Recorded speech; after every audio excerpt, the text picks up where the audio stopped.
And we are live once again. With kind of a not the episode we were planning on doing for our first episode back. Um, this, of course, is the Lonely Marks, but um, not as upbeat as we hope to be to kick off the episode. We had planned on doing just an award show, but unfortunate news a couple days ago with the tragic passing of Jay Briscoe, Jamin Pugh, as he is known to his friends and family. So we just wanted to kick off the show by paying tribute to him as the casual wrestling fan here and somebody who does not know him personally, which we'll get to in a moment. Um, I'm gonna leave this open to you guys. I do want to read because I really liked what Kevin Owens had to say, so I just wanted to read that real quick. Please do. Yeah. So I spent hours reading what people had to say about Jamin last night. I watched some of our matches together. I went back and read our last texts to each other. I am so heartbroken for his family. Every single one of them that I met over the years, and I met a lot of them because they all stuck together like glue. All special human beings that would give you the shirt off their back in a heartbeat if you needed it. That's who Jamin was too. There are a few people in this industry that I consider pillars of my own career. People I truly feel I would not be where I am today had I not encountered them. Jay and Mark Briscoe are two of those pillars. In 2007, they had the opportunity to make or break two Canadian guys that were trying to put themselves on the map on the U.S. indie scene. I remember walking up to Jay that afternoon before our match and asking what he wanted to do. Never met him before. First interaction we ever had. He heard my question, looked at me, and with a huge smile across his face, said, "Well, shit, man. Let's go out there and fucking kill it." So we did. We did that night, and we did many times after that. Each match I had with them stands out in my memory among the thousands of matches I've had in my career because working with the Briscoes was special every single time. Having the honor of being in the ring with Jay and his entire family as they celebrated after he beat me for the ROH title is my favorite moment of my independent career, bar none. It was special for all of them, for the crowd there that night, for everyone in the locker room, and for me because Jay was special. I didn't get to see Jamin much after I went to WWE in 2014. In fact, I think we only saw each other once, but it was like no time had passed at all. He came to see a WWE show, and of course, he had his whole family with him. He was so excited and proud to tell me about everything his kids and his wife were up to and how great they were doing. He loved his family with everything he had. It was amazing to see them all. We didn't keep in touch very often, but every time we did, it absolutely made my day. Getting a text message from him was always like a giant ray of sunshine. I'm so thankful that I got to have him in my life. I'm so thankful for the laughs and the memories. Just so thankful to have known him. I'm a better person for having had the chance to. My heart goes out to Ashley and the kids, to Mark and his parents, and to everyone else that knew and loved him. And that's a lot of fucking people because Jay was special. And that, yeah, I really appreciated that because I feel like in those few paragraphs, like you get to know who Jay was, not just as a wrestler, but as a person. And so I really appreciate those comments because I am somewhat unfamiliar with the Briscoes outside these last couple of years because of not just this, but just getting to know more wrestling fans. And the Briscoes are you know they're a big tag team, and a lot of people are fans of them. And I appreciate that Jay was a family man.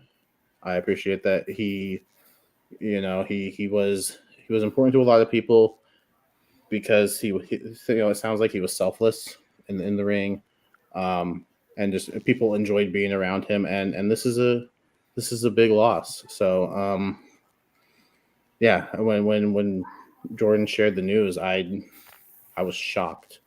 I mean, the guy's only 38. That's only 6 years older than me. Like that's not a long time at all. And so it just goes to show that you don't know how much time you have. Cherish it. Spend time with your loved ones, as I'm sure Jay enjoyed doing. Tommy Dreamer shared that he was going to text Jay Briscoe and is now upset that he didn't, disappointed that he didn't. And so send that text, make that call, because you never know. So yeah, this this is a big loss. This one hurts as someone who's been becoming a pretty big fan of the Briscoes over the last few years.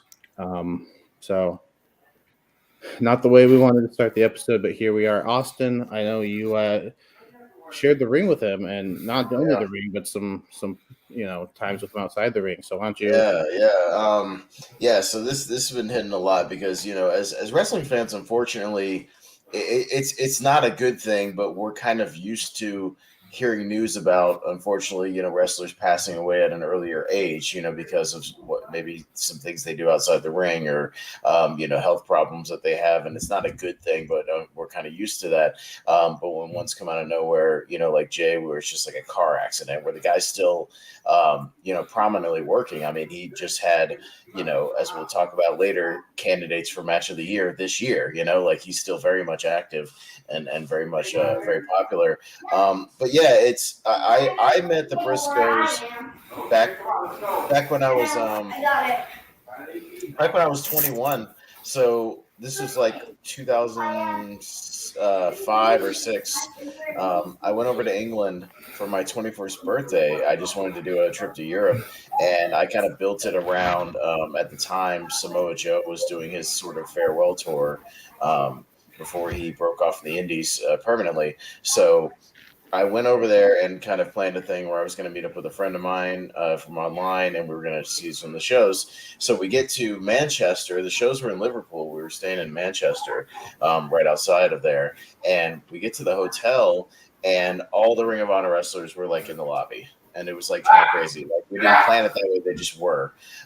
So I had been doing my reffing for like 6 months at that point, but I was still very green. But I had worked with Roderick Strong at a Savannah show. I had worked with a couple other like minor Ring of Honor guys, so they sort of knew me and knew I was a ref, so I wasn't like totally just a fan.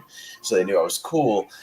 And that night, like I actually like we were just getting food in the lobby, and like Jay and Mark were just sitting there, and I told them I was a big fan, and like they were just really down to earth and really cool. And I ended up talking with them for a long time, just in the lobby, just talking about their matches, like and how I'd love to see them on a more national scale on TNA or wherever, that sort of thing.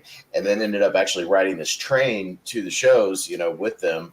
And even helped them out. One of them needed some extra money for a ticket and bought one of their tickets. So like we ended up just talking at the train. We talked after the shows, just hung out a lot. And then cut to another sort of 6 months later, I made a debut for Full Impact Pro, where I was able to work one of the weekends where the Briscoes were actually there. And they were working sort of a conglomerate of matches with the Necro Butcher and Madman Pondo. And this was the weekend where infamously I took an awesome bomb from Necro Butcher over the ropes through a table, like that there's video of, and it's one of the craziest things I've ever done. But at the same time, we were just chilling all weekend, both at this motel where near the shows were. Like we were just hanging out by the pool. We took a trip to the beach, like on the day before the Saturday night show, just to kill time. We went and saw a movie. We went to like the mall movie theater and saw the movie Pathfinder. If anybody has ever seen that movie, it's a very boring like Viking movie with like Carl Urban, and they were sitting behind me and they fell asleep like 10 minutes into the movie and slept the whole movie. And I heard Jay snoring right behind me. And you know what? And I didn't want to wake him up. I was like, you know what? He's probably exhausted. Let the man sleep. And it is a boring movie. I can't blame him. So like all that kind of stuff. The first match, we ended up doing a thing where we started the match and Necro Butcher immediately kicked me in the face and knocked me out. Like literally, bell rings, he runs over, kicks me in the face. They have like basically a match with no referee. After the match, the Briscoes blamed me for them losing because I think Madman won with like a stop sign to the head. So they went to give me just like some kind of bump. It ended up being like a double rock bottom sort of thing. And all they did was pick me up and just go, "Hey, buddy, just take a back bump." And they just go like just a straight up and down thing. Jacob, share the screen. Yeah. So just that. The second night we do the oh god, there we go. Yeah. It's right after this. And that's me. Hey, everybody, that's me. And God, missed the table. So quick behind the scenes for setup to that. So setup to that, we're outside the ring, and we had talked about they wanted to do something big to me. I said, okay, I'm up for whatever. Like just what do you want to do? And Necro was like, what about like an awesome bomb. And I was like, what do you mean? Like in the corner, like in the ring, like what? He's like, no, like full on, like up and over. And I was like, what? I mean, I guess. Okay. Okay. And here's the thing. If you watch the video again, I almost missed the table because Yeah, I Necro think set so. it up kind of far. Like he needed to set up a little closer. So I hit the table, but there's a photo you can see where my head and shoulders barely hit the table, like barely broke the thing. And Yeah. he really should have been a little bit closer to the ring. But we're outside of the ring, and I didn't know how they were going to set it up. And they did a whole thing where Necro was by himself in the ring. And he's like, come on. He's telling Madman on the outside of the ring, like, give me somebody. Come on, throw his feet me somebody. And he goes, who? I don't care. Anybody? And he goes, anybody. And he looks over at me and like punches me in the face, like gives me like a jab in the face. So I go down. He picks me up and like he throws me in the ring. And right before he puts me in position, right before he goes, I love you, brother. And he goes, ah, and then does the thing. I'm out. So I didn't even see the rest of the match for a long time. I had to wait for like the DVD to come out. But that was something where they jumped off like a U-Haul truck like onto somebody. Like it was a nutty match for like this FYP weekend. But we did that, went out to Applebee's afterwards, like had a good time. Cut to like another 6 months later, and this goes to show you how cool the Briscoes were. I'm doing a show in Jacksonville, Florida for like NWA Fusion. And we're at this like kind of rinky-dink club or whatever, and they're gonna have a match that night. And they get out of the car, and I was hanging out in front of the building, and they come and walk up, and they remembered me. Like immediately they see me, and Mark lights up and goes, hey, Pez, you ready to take another awesome bomb? And I go, whatever you guys want, man. So like you remember my name, like, and those guys immediately remembered the match, and they're like, oh shit, yeah, that was a crazy match. he's like, you want to do something else? I was like, bro, only if you need me to. And I ended up reffing their match, and it was just like kind of a traditional tag match. The only thing I remember about it is after the match, when they were celebrating, Jay went to go down the ring steps and fell backwards and lost his balance and fell up the ring steps. And then we were like, oh shit. And like I went over to grab him, I was like, you're all right. He's like, I fucked that one up, didn't I? And he's just like, and so he got up and just kind of laughed about it. The crowd was having fun. We were having a good time. But yeah, like I only saw him maybe once or twice after that, but just we ended up hanging a lot, like especially after that show, like we ended up just hanging out. I helped kind of drive him back to the motel, but on the way, I had a memorable thing I've talked about where we were going to go to a convenience store to get them beer for the night. And I don't even know how we got into it, but we ended up walking into the gas station singing the Nation of Domination theme song. Like he was just going, Pez, give me a beat. And I go, boom, boom, boom, boom, boom, boom. And they started going, Nation, Domination, nation, we are the nation. And just being really silly. Just I didn't really I wasn't like drinking with them or anything, but they were just really laid back dudes, and especially Jay, like Mark was always the more like the sillier one, but Jay would just go along with whatever, and he was a little more soft spoken. But just both guys were awesome, and like I didn't see him much after that, but obviously I still followed them. I still have Jay Briscoe's number in my phone. Like, I don't know if it's still active, but I do. Like, I got his number from like that weekend, texted him occasionally, just to be like, hey man, what's up? Just want to say, thanks. But that goes to show the guys they were all these years later, like 15 years later. I still have these memories of these guys. Just they really made an impact on me as being just some of the coolest guys in the business. So I haven't talked to them in a while, but yeah, that's why his passing left a hit me pretty hard, because those guys who can make an impact on you like that, and you remember just like everything about them, and especially when I was such a young dude, reffing, and I was still green, and they were just so nice to me, and I was willing to do whatever for them, so it's just a rough thing, man. And those guys, like I said, especially how active they were, and still in the business, having matches of the year, it's a really tragic situation. So rest in peace, Jay, man. I miss you already. Yeah. Richie, you have anything you want to share? I'm sort of like you in the sense that like I'm more like I didn't watch a lot of like Ring of Honor in its first infancy. I sort of I've gone back and watched them. I've gone back and watched some stuff. But yeah, I've sort of learned to appreciate them more. In modern day currently. But yeah, it's really cool that they had sort of this all like kind of a resurgence. Like with I mean, which goes without saying, they were, they're the current tag team champions in Ring of Honor. That had bangers with FTR. I think that it's amazing. It's cool to see them on their own.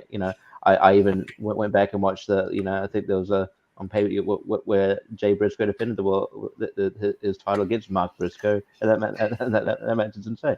So and it's also cool that they got a little run in Impact briefly as well. And it was really entertaining. But yeah, and so it's just I was becoming a huge Briscoe guy, and I realized why they were so popular. So it's just such a shame. I feel for everyone involved. Like it was like I think it was Mark Briscoe's birthday, like yesterday, which is yeah. it's not not the great when your birthday, and like I think like Jay Briscoe's birthday is like next week or something. But yeah, no, it's I'm apparently they're going to be doing like as well as they're going to be like doing they're going to be doing a big dedication to Jay at at the Supercard of Honor event, which will be in March, I believe, in LA. So I'm looking forward to seeing what they do there. But yeah, it sucks because I think they had this sort of, even though they didn't go away, I feel like they were having this like new sort of resurgence, and I was looking to see where that would sort of and like that they were going to be they're the right people to put the tag titles on if you want to have like this kind of new era of Ring of Honor. So I was looking forward to see where that would go. But Jay Briscoe's great, and I think like his promo ability is sort of underrated too. I think he's really good. He's a really good talker. So yeah, no, it's a huge loss. And just sort of echoing what other people said, but yeah, no. Jordan. Yeah, man, mine just comes from as a fan as well. He's honestly one of the reasons I'm here right now talking, because I fell in love with early Ring of Honor. I was an early adapter in like 2003. I bought their first two shows, and the first legit Ring of Honor match is him versus Amazing Red, and it was one of the first signs of like, oh shit, like look at this indie wrestling, which I didn't really know. I knew like little kind of homegrown indies. Those ones you could buy like FYE or whatever. Yeah, the first couple ones. I bought it legitimately at FYE. There's no match listings too, really, on the ones I had bought. I was like, what's a round robin challenge? And Era of Honor begins, but I had heard of Ring of Honor. I had heard of AJ Styles, even though he's not even on those two DVDs. False advertising. But yeah, the first Era of Honor begins. There's this quick squash match, but like the first real match is him versus Amazing Red, and it was like a legit eye opener of like the talent that is out there, and need flashy pyro and fireworks, and it kept me going because not to knock WWE, but I needed an alternative, and that's where I found it was Ring of Honor. Several years later, they came to Florida with Supercard of Honor. It was the Mania weekend. I could have gone and seen Ric Flair's last match with Shawn. I could have seen Undertaker versus Edge, but I loved Ring of Honor so much, I chose them instead. And I don't regret it. On that card was the Briscoes versus Age of the Fall, Seth Rollins, then Tyler Black and Jimmy Jacobs. If you ever see that DVD, you'll see a younger JPO marking out when they're brawling in front of me. If you see that DVD, I was at that show helping with security and stuff because I knew most of the guys kind of running the ring crew. So I'm actually sitting in one of the corners. They always have like people sitting in corners. Yeah. I'm right there. That's funny. You're looking at the stage off to the right. I was sitting in the corner for those shows, so I was able to kind of help out with the production that weekend. So that was great. I got to talk to Jerry Lynn that weekend. Like he was super cool, great guy. And yeah, that was the other time I saw the Briscoes. Didn't get to hang out with them as much that weekend because they were very, very busy. As was I. As was I. I was entertaining some other people, but yeah, that was a great weekend. I remember when they finally came there. Yeah, I got to help out a little bit.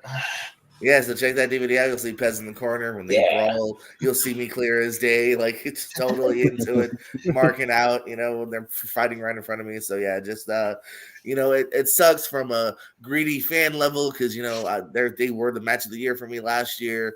You could say 3 of the matches of the years, but it really sucks on a personal level too. All the love and pour of, you see on Twitter a video coming out is him dancing with his daughter with like a bow in his hair. Absolutely adorable here, and obviously love to every family member of his friends too, and even fans. It was a tough shock. That's why I posted in the group of ours.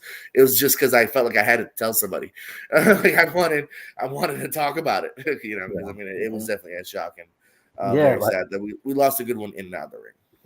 I was literally on a like I was doing trivia. I was doing wrestling trivia with like it was me, Steve Mesa, and Cass, and then we were off air, and then Cass just like pause. He's like, "What, my guy? I thought he was going to tell me, the whole time I wasn't really recording." And then he's like, "Oh, Jay Briscoe died." I'm like, what? So yeah, it was just it knocked the wind out of my sails. But yeah, it's a shocking thing. Yeah. Yeah, definitely a big loss. Continued, thoughts and prayers for his family, especially his daughters. I haven't read the latest on them, but I hope they're doing well because they were in the car as well. So yeah, it's a tough situation, but I know they taped a special already after Rampage last night. So that will hopefully air pretty soon here. They taped the main events, Christopher Daniels and Claudio. So I would not be surprised as well if when they do that tribute show, if like the proceeds go to the family or something like that. So like I will even try to order the pay-per-view. I know Tony Khan mentioned like this is not like the one they taped already. It's not the last. Like he's like this is the first. So I could see them doing a lot more, maybe first Supercard or maybe even renaming it. Who knows? But we'll see. But yeah, I agree. He did already say like this is not the last tribute show. Gotcha. Yeah. That's what I like about like Tony is like like people will say like we'll do sometimes people say we'll do the best for their family, but not all the time they come to the table, but you can tell like the way they took care of Brody Lee's son and it's like also sort of a weird coincidence I read the Brody Lee's and Jay Briscoe's last match were both dog collar matches. That's a weird thing. That's not true, but okay. Briscoe's did fight another match in January. I meant televised. Yeah, that's what I was trying to talk about. Yeah, but it's a weird thing. But it's cool that they're doing stuff. And I guess maybe I didn't realize there was going to be like full on matches on like the the Briscoe tribute thing, and I think it could be like a thing where that might be the first official sort of episode for the Ring of Honor new revamp. I think it's going to be separate. I'll imagine they'll probably air it pretty soon. I think it's kind of a separate like we got to do this kind of thing, Yeah, but it's I'm looking forward to see what they do at Supercard Honor and the ones going forward and everything going forward. All right. Yeah.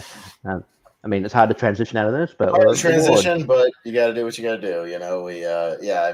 We'll transition to kind of what our originally scheduled programming, which was going to be sort of our Lonely Marks Awards. We'll call them the Lonelies, I think. We'll just call them the Lonelies, and we'll get things going. Now how this is going to work is these 3 gentlemen around me each submitted their lists in different categories of potential nominees and winners. And what Jacob did is he tallied up all the crossovers, essentially, anything that got multiple votes, and came up with a definitive, final 3 nominees and a winner.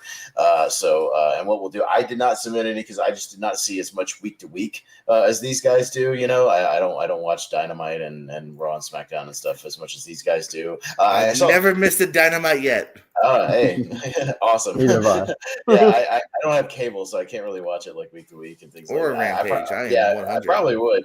I do listen to. I keep up with stuff and listen to like Brian and Vinny show, things like that. Try to keep up with what's going on. You listen to Cornette. Yeah, sometimes, not always actually. Just if there's something I want to hear him talk I about. do a lot. No, I do. I don't listen to whole episodes, but if something happens, I want to hear his thoughts on it. I would. Yeah, if there's something like very like anti Jim Cornette happens on TV, I'm like I just want to hear the rant. and then like you see like the rants like a couple of hours, you're like, oh yeah, okay, I'm watching some of this at least. Watch that. Thank you, fuck you, bye. Yeah, thank you, fuck you, bye. But yeah, I did see a good chunk of the pay-per-views, at least because we covered a decent amount of them, last year, so I did see those, and so I am somewhat familiar with these things. So what I'll be doing is I'll be sort of your lonely presenter for the evening. I'll kind of present the nominees and the winner, and then I'll throw it to these guys for their thoughts about the actual category and the winners, things like that. You guys can throw your thoughts out after I announce it, and we'll kind of go around the horn and get your thoughts on the category. So that sounds good. We'll get things going. Talked to Jacob before. We'll start with the worst stuff. We'll just get that out of the way and kind of build up to the best categories. Sort of like the Academy Awards we'll do with some of the technical stuff out of the way and then kind of build up to best picture. So we'll do that, and we'll build up to pay-per-view match of the year. That'll be kind of our big one that we'll go to, because that's when everybody talks about match of the year. So we'll build up to that. So we will start with our first category is worst promo. So these guys submitted their worst promo of the year. We have 3 official nominees. We have Marina Shafir on Dark. We have Dan Lambert and Brandy Rhodes' promo, and we have Bobby Fish on Impact. So those are our nominees, and the winner, the lonely, goes to. I don't actually have anything on this card. I'm just reading from my phone, but I thought it'd be fun. La La Land. For anybody watching, they can skip ahead to the next one if you see me pull the envelope up. The winner is Marina Shafir on Dark is the winner. First of all, what was she thinking with that hat? Look at that hat. Oh my God. You know what the worst part is? That hat's the best part about this, bro. So I'll throw it to each of you guys, whatever order you want to go in. I don't even know what this is, so y'all can fill me in. You need to watch it, Faz, how bad it is. Y'all give me the one of bullet those points. that's so bad, it's kind of funny. But y'all can fill me in on all 3 of them, on all 3 of these nominees. So whatever order you guys want to go in, whoever wants to go first can go first. Yeah. Jordan, kick us off. Yeah. It is just the first thing that really bothers me is this is not a live Dynamite. This is not a live Rampage. This was a pre-taped Dark where you could edit this shit out, Tony. This didn't need to reach us. This could have been a weird thing where they're like, listen, it didn't work. We'll try again next week. No, but for some reason it made the air. What is it like? You don't know me. She starts beating the shit out of the top turnbuckle. She just yells incoherently.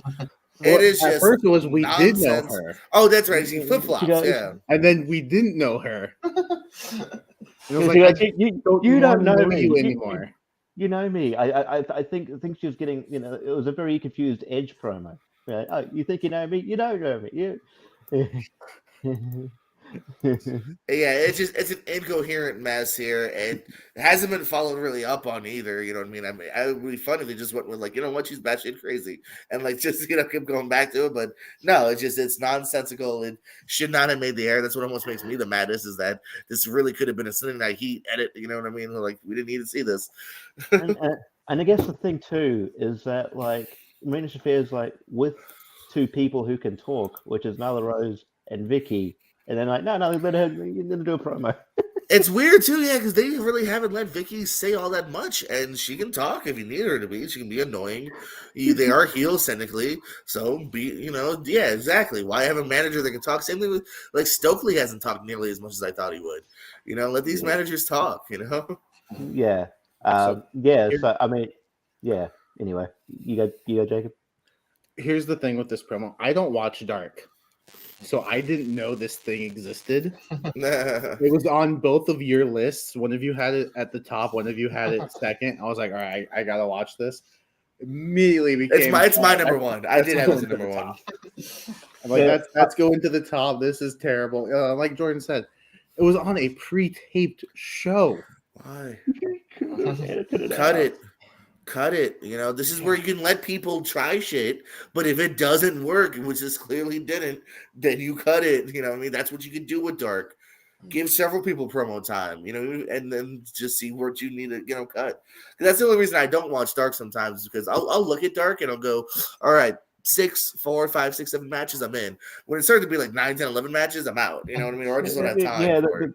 They're very inconsistent with how long Dark goes for. It's like, sometimes it's 45 minutes, sometimes like 3 hours. Dude, at the Dynamite Rampage taping I went to in South Carolina, they did Elevation, pre-tapes, and there was like 9 matches. I was like, are you kidding me? I was like, and all the matches, of course, were like, because of that, were like 3 minutes, and I was just like, what's the point? I don't understand. It's not a fun show. Like, I don't mind it's not. Squashes or glorified squashes, but when there's 10 there them, was one decent like 3-on-3 match, I think, and then the main event was Paul White getting up from the announcer's desk and having a squash match against somebody. So it was just, that was at least like pop the crowd for a second, but I didn't understand. Well, you needed that many. I mean, just have a few. It's like what you said back in the day with Velocity or something. Have like 4 matches. It should be Sunday Night Heat Velocity. It should be 4, maybe 5 if you actually have a real juicy kind of match at the end. Like a couple of quick ones and one decent main event. Velocity always had something like a decent cruiserweight match to come in the show. They have a big enough roster. Yeah, those Paul and Akio matches. I remember seeing Benoit and Regal on a Velocity one time. Because the roster is so big that you do have the occasional weeks where it's just like, oh, hey, we didn't have Claudio this week on Dynamite, so put him on Dark in a real match with whoever, Yeah, and I guess also one of the selling points of Dark at Elevation, you see like, oh, what up and coming or big stuff in the Indies is on here. You're like, oh, cool. From that, like Willie Mack was on Dark Elevation this week, which earned him a rematch this Friday with Brian Cage. Look, again, we'll talk about it off air, but you also need to check out the Bobby Fish thing. It's not actually a bad promo. It's just the lack of reaction. It's funny. Oh, just zero crowd reaction. Just dead. It's similar in a degree to the Saraya one, where it's just like, if Bobby Fish is going to speak when he comes back, and it's not that he's not that excited. The fans don't care. It just kind of ends on a whimper. Yeah, it's not nearly as exciting as Marina's train wreck. It's just not good. I've never heard a dead crowd. It's so funny. Where's the lie? Funny. Yeah, it's so funny, and nothing. He gets nothing. It's so funny. I will say on the flip side of things, we don't have an official best promo of the year, but I would submit the best one I saw was the back and forth between MJF and William Regal. That back and forth promo was great. That would probably be my promo of the year. That one where MJF went off about his history with Regal, and then Regal got to retort and cut. I would also equally amazing promo. I thought that was great. Same level as MJF. And the Acclaim guy. No, I was gonna say MJF and like CM Punk, like making CM Punk convinced that maybe he is not that bad of a guy. Also, honorable mention on that front, not to the level of those two that you just mentioned, but it happened at the end towards the end of the year.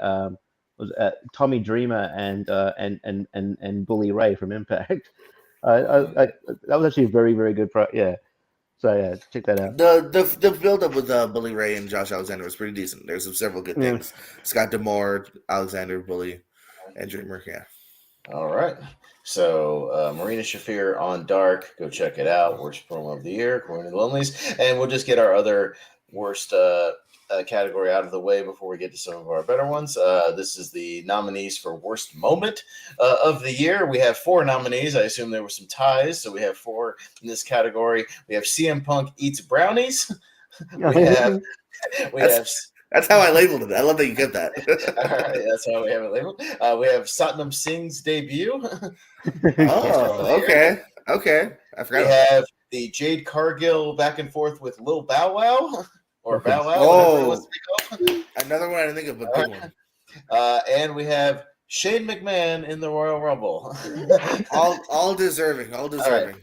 And the Lonely goes to Shane McMahon in the Royal Rumble. AKA what got him basically fired from WWE. Fired.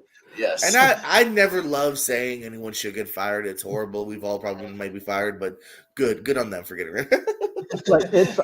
I'm not even using hyperbole. I think it's one of the worst rumbles ever. I hate it as well.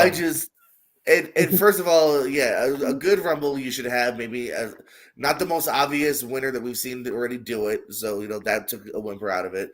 And some good surprises. We had kind of none. You had Shane, who you've seen recently, Bad Bunny, who you've seen recently, and Johnny Knoxville. But that was also known. So like they failed on that degree. And you know what? Three things those guys have in common: they're not wrestlers. Yeah, you gave us no NXTs, no big surprises, and then Shane looked way too strong. Like you know what I mean? Like Shane should have been a quick elimination. Not looking like he's a better brawler than Matt Riddle. Bad Bunny should have eliminated. Put some respect on him. He's the best wrestler in the world, according to the official in the world. So don't you disrespect? Literally, he came third. Third. How long did he last? Too long. Yeah, the answer is too long. I have an admission. I didn't watch that Royal Rumble this year. I missed it. He eliminated Kevin Owens, I believe, didn't he? So that was bad. Anyway, the fun thing about this one is that Shane in the Rumble, and then Jay Cargill and Bow Wow were the only crossovers that we had. Okay, that's funny. Yeah, and so since one of us had Shane in the Rumble higher, I did. It was my worst moment. It's my two. Won, but and it was your so that's why it kind of won. And then I just included both of your number one. So if you just want to give those a quick shout out and as to why you think they're the worst moment of the year. I'm saying in the brownie thing. Whoever each had those.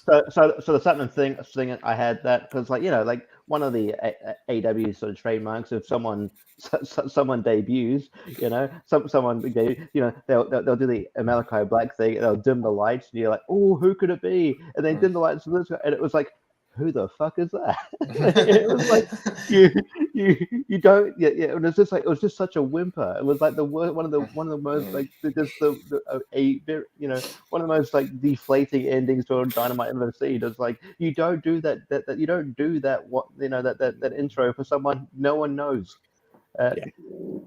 If I had submitted a moment of the year, worst moment on a great show, it was for me the most awkward silence of eventually what we would come to know as MJF coming out and winning that ladder match at Forbidden Door. Just for how awkward it was and how it deflated the crowd and damn near killed the show. I thought was one of the worst moments of the year. Doing this whole build up and he just strolls out there and gets the contract thing, and then we didn't find out till later just because how much it killed a good match and really deflated. It was really bad booking. I put it under a bad booking decision. So that would be mine. I guess a similar sort of thing in regards to the dimming the lights and stuff. One of the other things I nominated that probably I'm the only one that did. It was like the debut of Swerve's new faction, Mogul Affiliates, and you've got like Parker Boudreaux, who's supposed to be from a different faction, and then you've got this random dude that again nobody knows. He's just got like tattoos. Apparently he's like a baseball guy. We've never really been introduced to him before, but apparently we have to care. Like why? Yeah. And like the Bow Wow thing. Like I don't.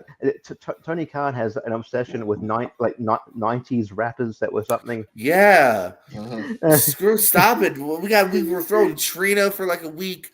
You know what I mean? You got Rick Ross dropping F-bombs or whoever that was. Like, stop it. If you're going to do a 90s wrestler, do one that has a wrestling connection from WCW. Master P. He actually had a faction, the No Limit Soldiers. Make him say, I mean, back Master P and the No Limit Soldiers. And unless Bow Wow is still going to come back, like that was weeks of television. Didn't they not follow up on it? It was just dropped like awkward. It was just dropped. It was like a backstage. None of it was even well produced either. It was one of those things where we're supposed to know what's going on. Apparently, I think on Twitter, I don't know if they just planned this. Like on Twitter, Bow Wow was flirting with Jade and wanting to, and then they're like, "Oh, we can make a story out of this," but no one cared. I don't know. No one gave a shit. You can't do things like that based on social media stuff because not everybody reads that stuff or cares or knows what the hell's going on. Like, if it didn't happen on TV, they don't know. It's like back in the day when Vince Russo would assume that everybody reads dirt sheets, and that's like maybe like 2% of your crowd reads the dirt sheets. Like they're not online fans. Like they watch what's on TV, and that's all they know. Or he would assume that everybody saw the pay-per-view, which again is a small, thing of your audience, that actually watches the pay-per-views. It's not everybody. So you need to explain what happened on pay-per-view.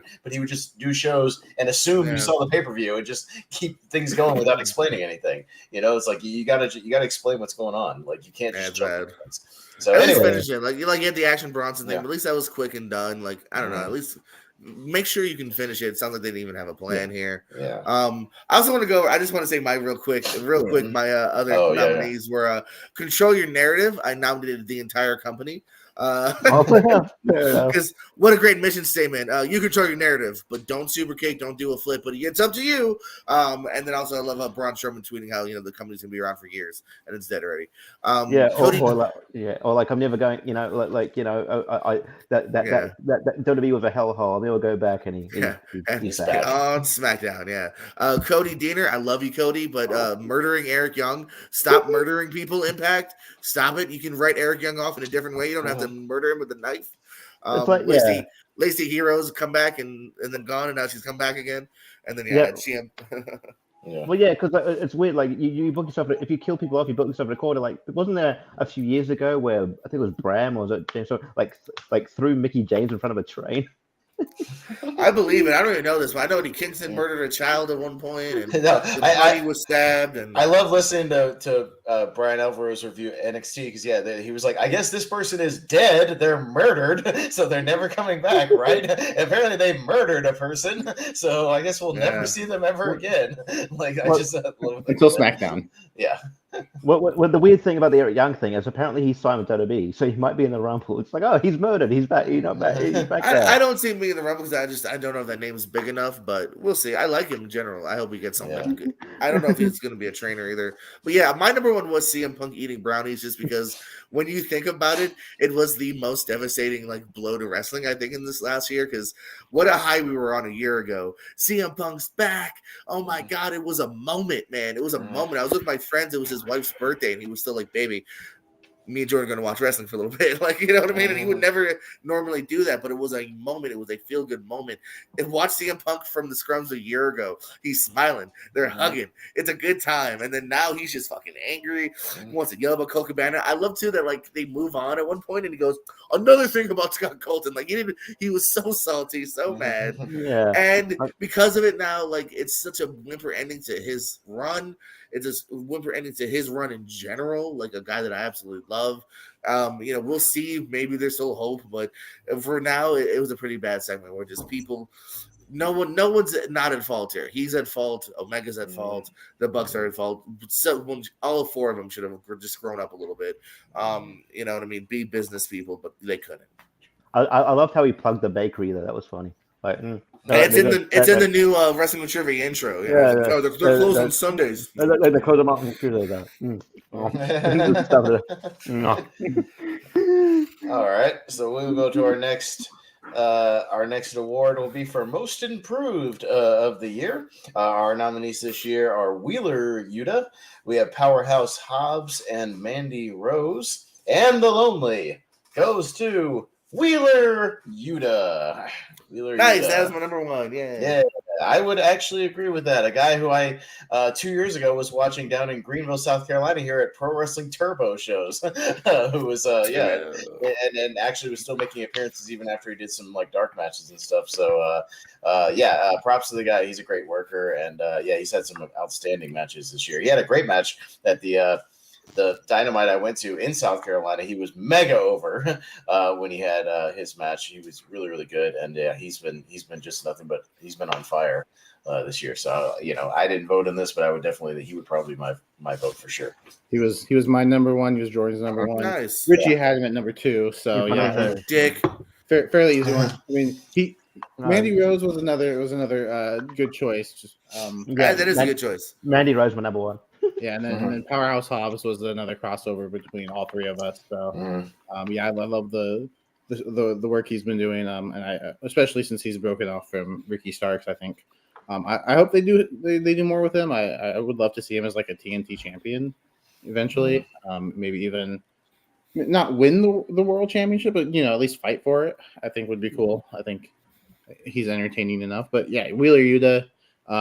As somebody who didn't know much of him, I went back and saw some of his earlier stuff. But yeah, like I think he could be a main event guy this year. I think he has the potential.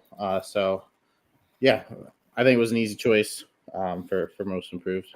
Yeah. I will. Okay, I'll give a shout out to. First, I'll give a shout out to one person that was on my list that made it. But in terms of not in terms of wrestling ability because he still needs work, but one of the people I put on my list is Dominic Mysterio because as a character, he is entertaining as shit. Like this new thing he's got going with Rhea is very funny. Ex-con Dom, I think he's calling himself because he got arrested. It's quite like he's leaning into it. I'm like, you know what, like Dom. Yeah, Con Dom. Ex-con Dom. Yeah, and like one of my favorite, like it was a subtle funny moment. Oh no, it was like I think months ago, like where Asuka sprayed mist in his eyes, and he's like there in the trainer's room, and he's going, and he goes, oh, does this guy even have a license? What is he doing? And then Finn Balor just goes, no, he's an idiot. I don't know. If Dom doesn't get a brand deal with Trojan or something, they are totally missing. They're totally just missing out. There is gold there.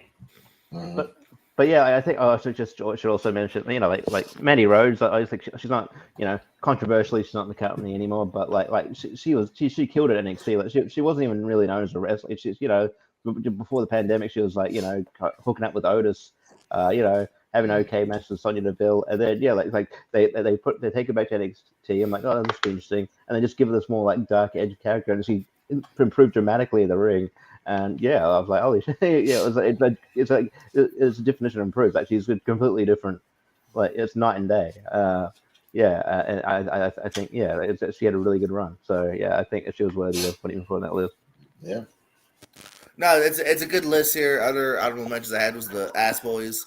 That the Guns had a better year. Max Caster, even in ring wise, I thought had a better year, and so Sequoia, I think, has really grown. Good list here though. I had Hobbs lower on my list just because I don't think he necessarily improved all that much. I think he was given a better platform this year. He was just used more to a degree, but I still agree he had kind of a breakout year to a degree. Mandy's a great choice. I didn't even think of her, but yeah, she's went from somebody she never really did a hell of a lot on the main roster. When you think about the main roster, she had like the Sonya feud and the Otis love interest. That's the only things that come to my mind. No title runs, and then had one hell of a title run here, and including some mostly decent matches too. Like even the matches were of quality. So she's a good one here. But yeah, Wheeler Yuta has really gone from, all right, he's another indie signing, you know what I mean? Lee Moriarty, like all good, talented guys, but like they really kind of like pushed him and he's had more of an edge recently because of the Blackpool Combat Club and putting on some great matches, whether it's against his other combat partners and now with the Pure Champion chip and whatnot. So yeah, he's really stood out as somebody that was like, oh, I like him, but he's just kind of like there to like, oh, now I'm looking forward to him. You know what I mean? So yeah. Can they still be called the Blackpool Combat Club without William Regal there? I think eventually it's going to be called the Combat Club or something. That also could have been maybe worse segment too, is the way they handle kind of Regal's departure. Of like I love this last promo, which is his as a ghost. Hey, like, guys, we held this promo back. He's still in the hospital. Okay, he's in the hospital. He's going to be forever in the hospital. Okay, Tony, in case something happens to me. I also like how like lately like Bryan Danielson's been finishing matches with the Regal stretch, but they can't mention it's a Regal stretch because he's now back in WWE. But yeah, the only other person I put on my list is actually the other member of Acclaimed, Anthony Bowens. I think he's he's always been pretty good, but I think he's got more confidence in the microphone. I think, microphone wise, yeah. Microphone wise, I think he's wrestling wise. He's been there for a little bit. Yeah, but I can see promo wise, maybe. Yeah. All right. And if we had a category for breakout of the year or debut of the year, whatever, Logan Paul gets my vote. So there you go. Yeah. he might come up later, Yeah. All right. So we will move on to best return of the year. And our nominees this evening are Stone Cold Steve Austin at WrestleMania, Cody Rhodes at the same WrestleMania, and Bray Wyatt at Extreme Rules. And the Lonely goes to Cody Rhodes at WrestleMania. What? I'm just kidding. What? That's crazy. What? Because it might be like the most like known surprise, like Yeah, ever. ever. CM Punk, I think, wins that, but yeah. Well, yeah. Well, I mean, I, yeah, because it was like one we didn't know if he was ever going to return to wrestling, and then one was in wrestling, but we didn't know if he would ever return to WWE. So yeah, Punk. But so yeah, I hear that, but it was I like think this is the same reason why they just announced Cody in the Rumble. It's like, yeah, people know he's coming back anyway. Because yeah, Yeah. but yeah, no, it's still a good choice. Mhm. all three of Uh, these.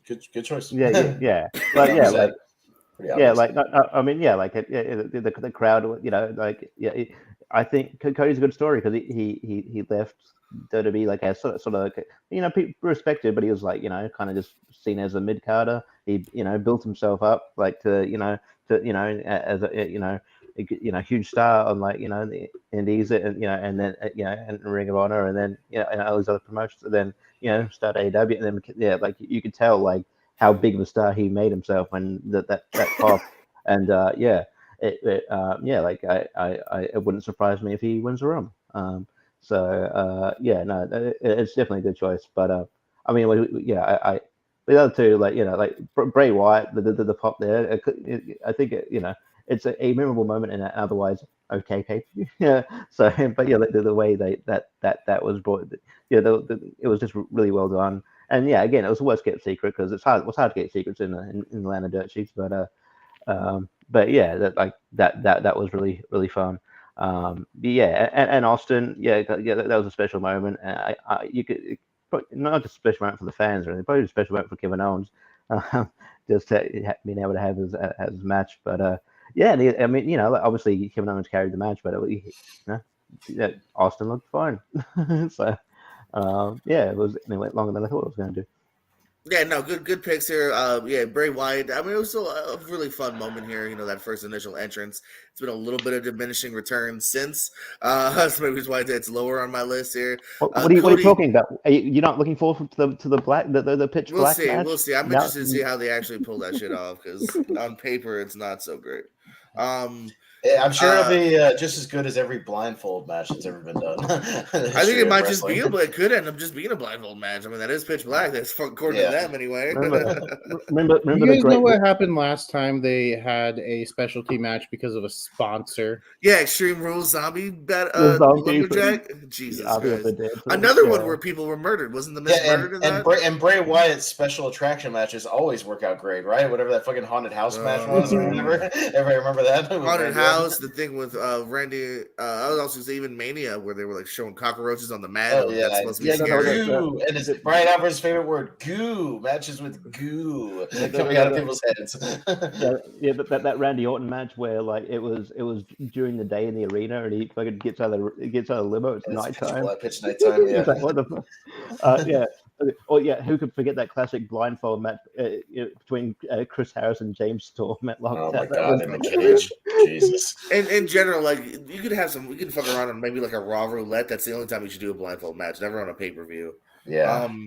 Yeah, but no, Cody and Steve Stone Cold are definitely the top two here. They're my number 2 and 1 here.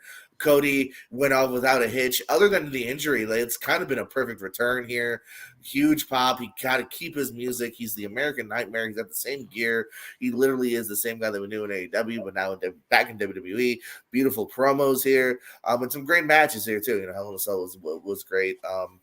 And then Stone Cold was just surprised too because it was a really weird kind of build-up where it was like, oh, it's not a match. Oh, they're just gonna talk and fight maybe, and then like the initial shock of like, yes, fuck it, ring the bell, let's fight. It was really cool and then like a fun match too. Like it kind of reminds me of kind of what Sting's been doing recently. Like they just kind of brawled, had some spots, you know what I mean? Like they worked a smart match, but still entertaining. And like again, a guy I definitely gave up on ever seeing wrestle again, probably 6, 7, 8 years ago, because at this point, you know, like I said, it's 2003 was his last match, so I definitely gave up on any hope that, like, yeah, we'll see Stone Cold wrestle again 20 years later. I mean, yeah, like who would have thought that we would see at the same WrestleMania, Austin and Vince McMahon both having a match? Oh God, yeah. That's Like, not my favorite term, but yeah.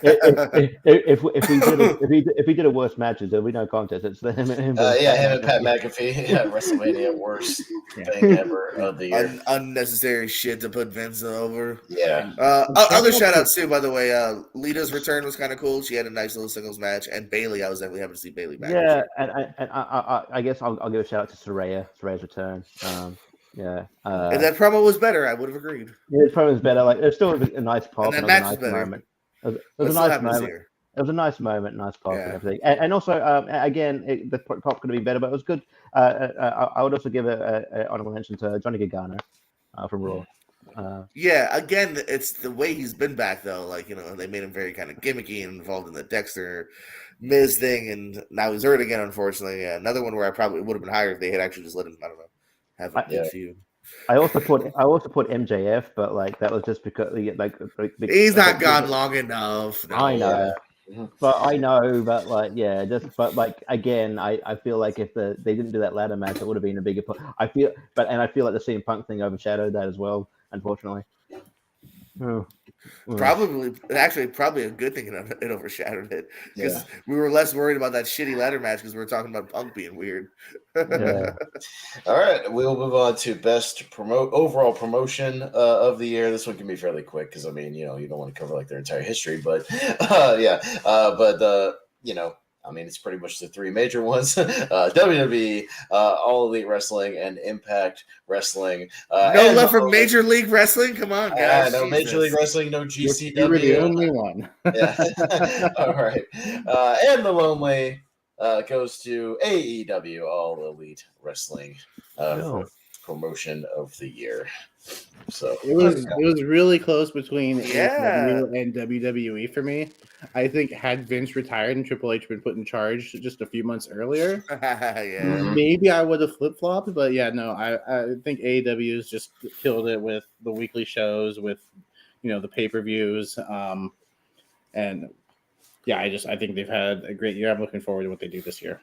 Yeah. See, I did personally flip flop a little bit because if you asked me the first 6 months, I'd be like AEW. But I left 2022, and again, this is before Vince was maybe back, so keep in mind that's where my mind is. I left the year going a little higher on WWE. Raw was pretty consistent. Yeah. They were advertising matches. They were giving them time. AEW was having Punk quit, and who knows who's really in charge of what. And so yeah, I left with a little more faith in WWE at the end of the year. I hate to say. That's fair. So yeah, I'm not saying anything. It's not like saying like this goes to the quality of AEW, but I feel like in some ways last year was AEW's worst year in terms of quality. Like they still had bangers, but there was a lot of issues. So I'm probably the only one. I should put Impact above both of them. Because I mean, you are alone in that, yes. Yeah, I mean, yeah, like it's okay. Yeah, I don't think I'd ever win this sort of thing because they're just on a lower scale. But like, I just feel like they kill it all the time, and then just because they're on a network that's not known scene, and it's because it's not. Yeah, I got a YouTube, and I don't got that network. Because it's not as widely seen. Like if it was, I wish we had the quality that we do now, and with the number, the audience that TNA was getting when before on Spike and all that stuff. But but now it's like it's not really. Yeah, it's always just going to be that kind of Impact still exists and it's pretty good kind of thing. Mm-hmm. I didn't know Tom Phillips was doing commentary for them now, but when I watched one of the matches on the list, I was like, oh, he's the commentator now. Interesting. Okay. Yeah, Tom Hannifin's been there most of the year. He was there in March when I went for their taping. It's Tom Hannifin and the drama team in English. They're pretty good on commentary. I dig the commentary team. Yeah. All right, so we'll move on to best overall pay-per-view of the year, and your nominees that made the short list this year were AEW's Revolution pay-per-view. You got AEW's Forbidden Door crossover with New Japan, and WWE's Clash at the Castle. My top three. I agree. All right. Yeah, I think that's one of my top three as well. All right, but your lonely goes to Forbidden Door. Okay. overall. Yeah, I can actually comment on this one because we reviewed and I watched Forbidden Door. Look at that card, first of all. Yeah, It was a stacked card.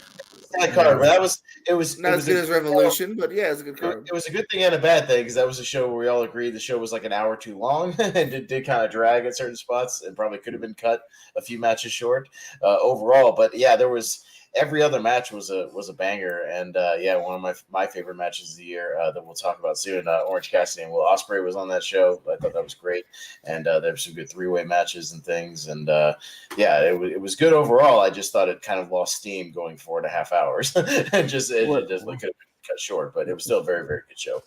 I guess the issue is like, yeah, you don't need to like, you know, it's one thing to overload the pay, like you don't need to overload your pre-show. That was they had like 4 or 5 minutes in the pre-show. They're good, but yeah, you don't need to overload. Yeah, so well, yeah. Some of those, a couple of the pay-per-view matches could have been pre-show matches, and you just shuffle things around and then had a 3-hour pay-per-view. You know, Yeah, like have a couple of those matches. One of those matches main event pre-show, and you could have one and be that much better, and then yeah, put a few of the lower matches on there. And this is no knock on the women.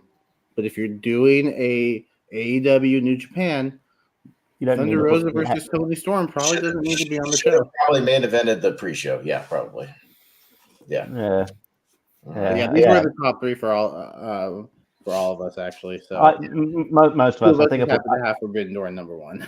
Yeah, I think I had WrestleMania, one of them, but that's about it. Yeah, yeah, but like I'm not fussed with these ones. Yeah, they're all great shows. Yeah, and I don't know. Shout out that Clash of the Castle felt really special considering they haven't been in the UK for a while. Yeah, then they had some really good bangers on there. I'm sure we'll talk about Sheamus and Gunther later on. That match ruled. Yeah, like Drew and Roman was really good up until like the ending and then him singing with Tyson Fury. That was weird. But yeah, no, it was a really good produced show, and yeah, like they obviously like going UK so much they're going back there for Money in the Bank. So yeah, yeah, these were the top 3 of the year. No argument here. All good stuff here. Very happy to have a WWE nomination again for Clash of the Castle, which was really good. And even Survivor Series and Mania were all really good here. Forbidden Door, very easily likable, digestible pay-per-view, so it was very fun. Some stuff though, I mean, like that 4-way for the not the newer title, but the New Japan title that was that 4-way that ended abruptly. Yeah, and then you had like the triple threat with FTR is fine, and like there's another 6-man that's fine. So it didn't quite hit for me. I think Revolution is the sleeper here. You start off with Eddie Kingston and Chris Jericho. You have the dog collar match. You have Moxley and Danielson, Page and Cole. I think you have the juicier title matches than that. Revolution was my pick because I think that is a tremendous pay-per-view. Yeah, that was my number 2. Revolution. All right. Well, sounds good. We will move on. We'll come back to matches of the year on the documents. Those will be our 2 big ones for this year. So we'll move on to overall tag team of the year. Did we skip best moment? Didn't we have a best moment? No. I just made that up and sent you that list for no reason? Yeah. Did you send me I swear to God, I put a best moment too. Yeah, you told us to give you a best moment of the year. I don't mind if we skip it. I'm just making sure I'm not crazy for the record. Yeah, so I definitely put something on there. Yeah. All right, good. We're not crazy. That's all I want to know. I don't have anything in the document Jacob sent me about best moment. Oh, I might have just forgot to add it then. Okay, so there is one. All right. We'll throw it out there if you need to. Yeah, hold on. Let me. Did I even? I did not write it on. All right. So best moment. Okay. I don't know why I missed that. I'll just pass it over. You were in the order I had it, but you kept skipping it. I'm like, what happened? So the best moment. Let me go back. Okay. What's an award show without an awkward moment? Yes. Yeah. I don't have La La Land. Wow. I mean Moonlight. Yeah, because I thought I was waiting for it too. I was like, oh wait, hold on. So the three final nominees for this were the Acclaimed win the tag team titles, Undertaker's Hall of Fame speech, and Austin's final match. Okay. because I misread Jordan and I thought it said Kevin Owens versus Stone Cold, not Kevin Owens as Stone Cold. Kevin Owens as Stone Cold's my nominee. I misread it. So we'll just lump it all together, and Austin is your winner. Okay. We'll just lump the whole thing. Kevin Owens versus best moment. Austin coming back. It's a match and a return, not a moment, but okay. That's a moment. It's a moment. The moment the match was announced, like he's like, "Hey," not like the match itself. Yeah, the moment the match is the moment we were like, "Oh my goodness, we're getting a." All right, Pez, that's tag team of the year. Go. That's fine. We'll move on to the official stuff I have in front of me. Tag team of the year. Your nominees this year are the Usos, the Acclaimed, and FTR. And the Lonely goes to FTR and their mini belts and their many belts. Surprise! They no longer have. It goes to my good friend who shops at my place of business at my Publix, Dax Harwood. Make sure you give him the Lonely then. Make sure you give him the Lonely. Yes, we will give him the Lonely. I will give him the envelopes and tell him he won the Lonely. Hey, honestly, you could throw him in as a nominee for individual wrestler of the year as well, because all of his singles matches you could very good. He needs some wins though. If you're gonna keep putting him in singles, yes, give him a fucking win. Right, but they did win tag team of the year. There's a bunch of people like that who I would nominate for breakout or like wrestler of the year if they want. Like there's Dax. Kenosuke Takeshita is amazing, but he fucking always loses. And people like Bandito. But yeah, anyway. But yeah, anyway, we're going to tag team. Yeah, I don't know. Someone else start. Always start. I would say these are the three my choices, or not my choices, but like I also agree that these are the top three of the year. Acclaimed, very much a breakout. AEW originals, as far as the tag team itself, with their AEW originals from Dark to the main show, they got the tag title match on pay-per-view. It was so good. I'm pretty sure that's just what solidified it. I don't think they were necessarily going to put them over for titles, and they were like, "Well, I think they're ready. let's kind of pivot and put them on them." Usos, you know what I mean? They have that kind of record-breaking year, and the matches are there, the promos are there, so like you can't really knock like that. It's there for a reason. But yeah, FTR, just every time they came out, whether it was on television with the Bucks, or it was obviously their trios with Briscoes winning also the New Japan titles. It was just they had such a banger year and really did kind of add to their legacy. Also, really great like post-match promos as well. They even teamed with Ricky Steamboat in his last match. Yeah, I had the Usos at number one, but even afterwards, I was like, no, the right team's winning this. FTR just had a great year. I mean, we saw with 3 sets of titles, even if they've lost them all by now. But yeah, just banger after banger. Epic trilogy with the Briscoes, who would have been if I did a list of 4, they would have been the 4th team on, because they also had a great year. So yeah, no, there's no issues with this list. I think the right team's winning. Yeah, there's an argument. No, that's a good list. Yeah, and I guess like because we asked for 5, I had Briscoe. I had also the other ones I had Briscoes, and I guess just because they also had a bang year, and also sneaking in there is New Day, but like admittedly they've been pretty quiet. They've been quieter this year, but I guess like when they won the NXT tag titles, I was like, okay, and then Kofi had that record. I was like, you can sneak in there, New Day. But these are the right choices for sure. I think we knew halfway through the year. I'm like, okay, FTR is going to win best tag. It's like that's not even. It's not even that much of a surprise. I will make sure to let Dax know next time I see him at Publix. All right.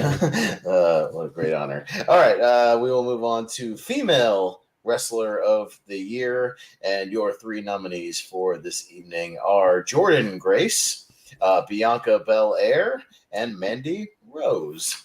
And the Lonely goes to Bianca Belair. This is the only one, guys, where we all had the same number 1. Well, there you go. It's overwhelmingly, it is unanimous for Bianca Belair and her hair. All right, guys, your thoughts. I'm not even the biggest Bianca fan, but like it is kind of one of those things on paper. I think you couldn't really deny the year that she had. I love Jordan Grace. She did great over at Impact, even debuting pretty recently in the PWG Bola tournament. So good for her on that. Mandy Rose, we already said, had that great run. But yeah, Bianca Belair has put on the matches. Had an important Mania match here. Has held that title. Has held herself in promos very well as well. Other small shout outs, Mickey James, who's starting to have a really good run over in Impact, just won the title. And Bailey, again, just happy to see her, but she kind of did fall off a little bit because she could never beat Bianca, who's number one.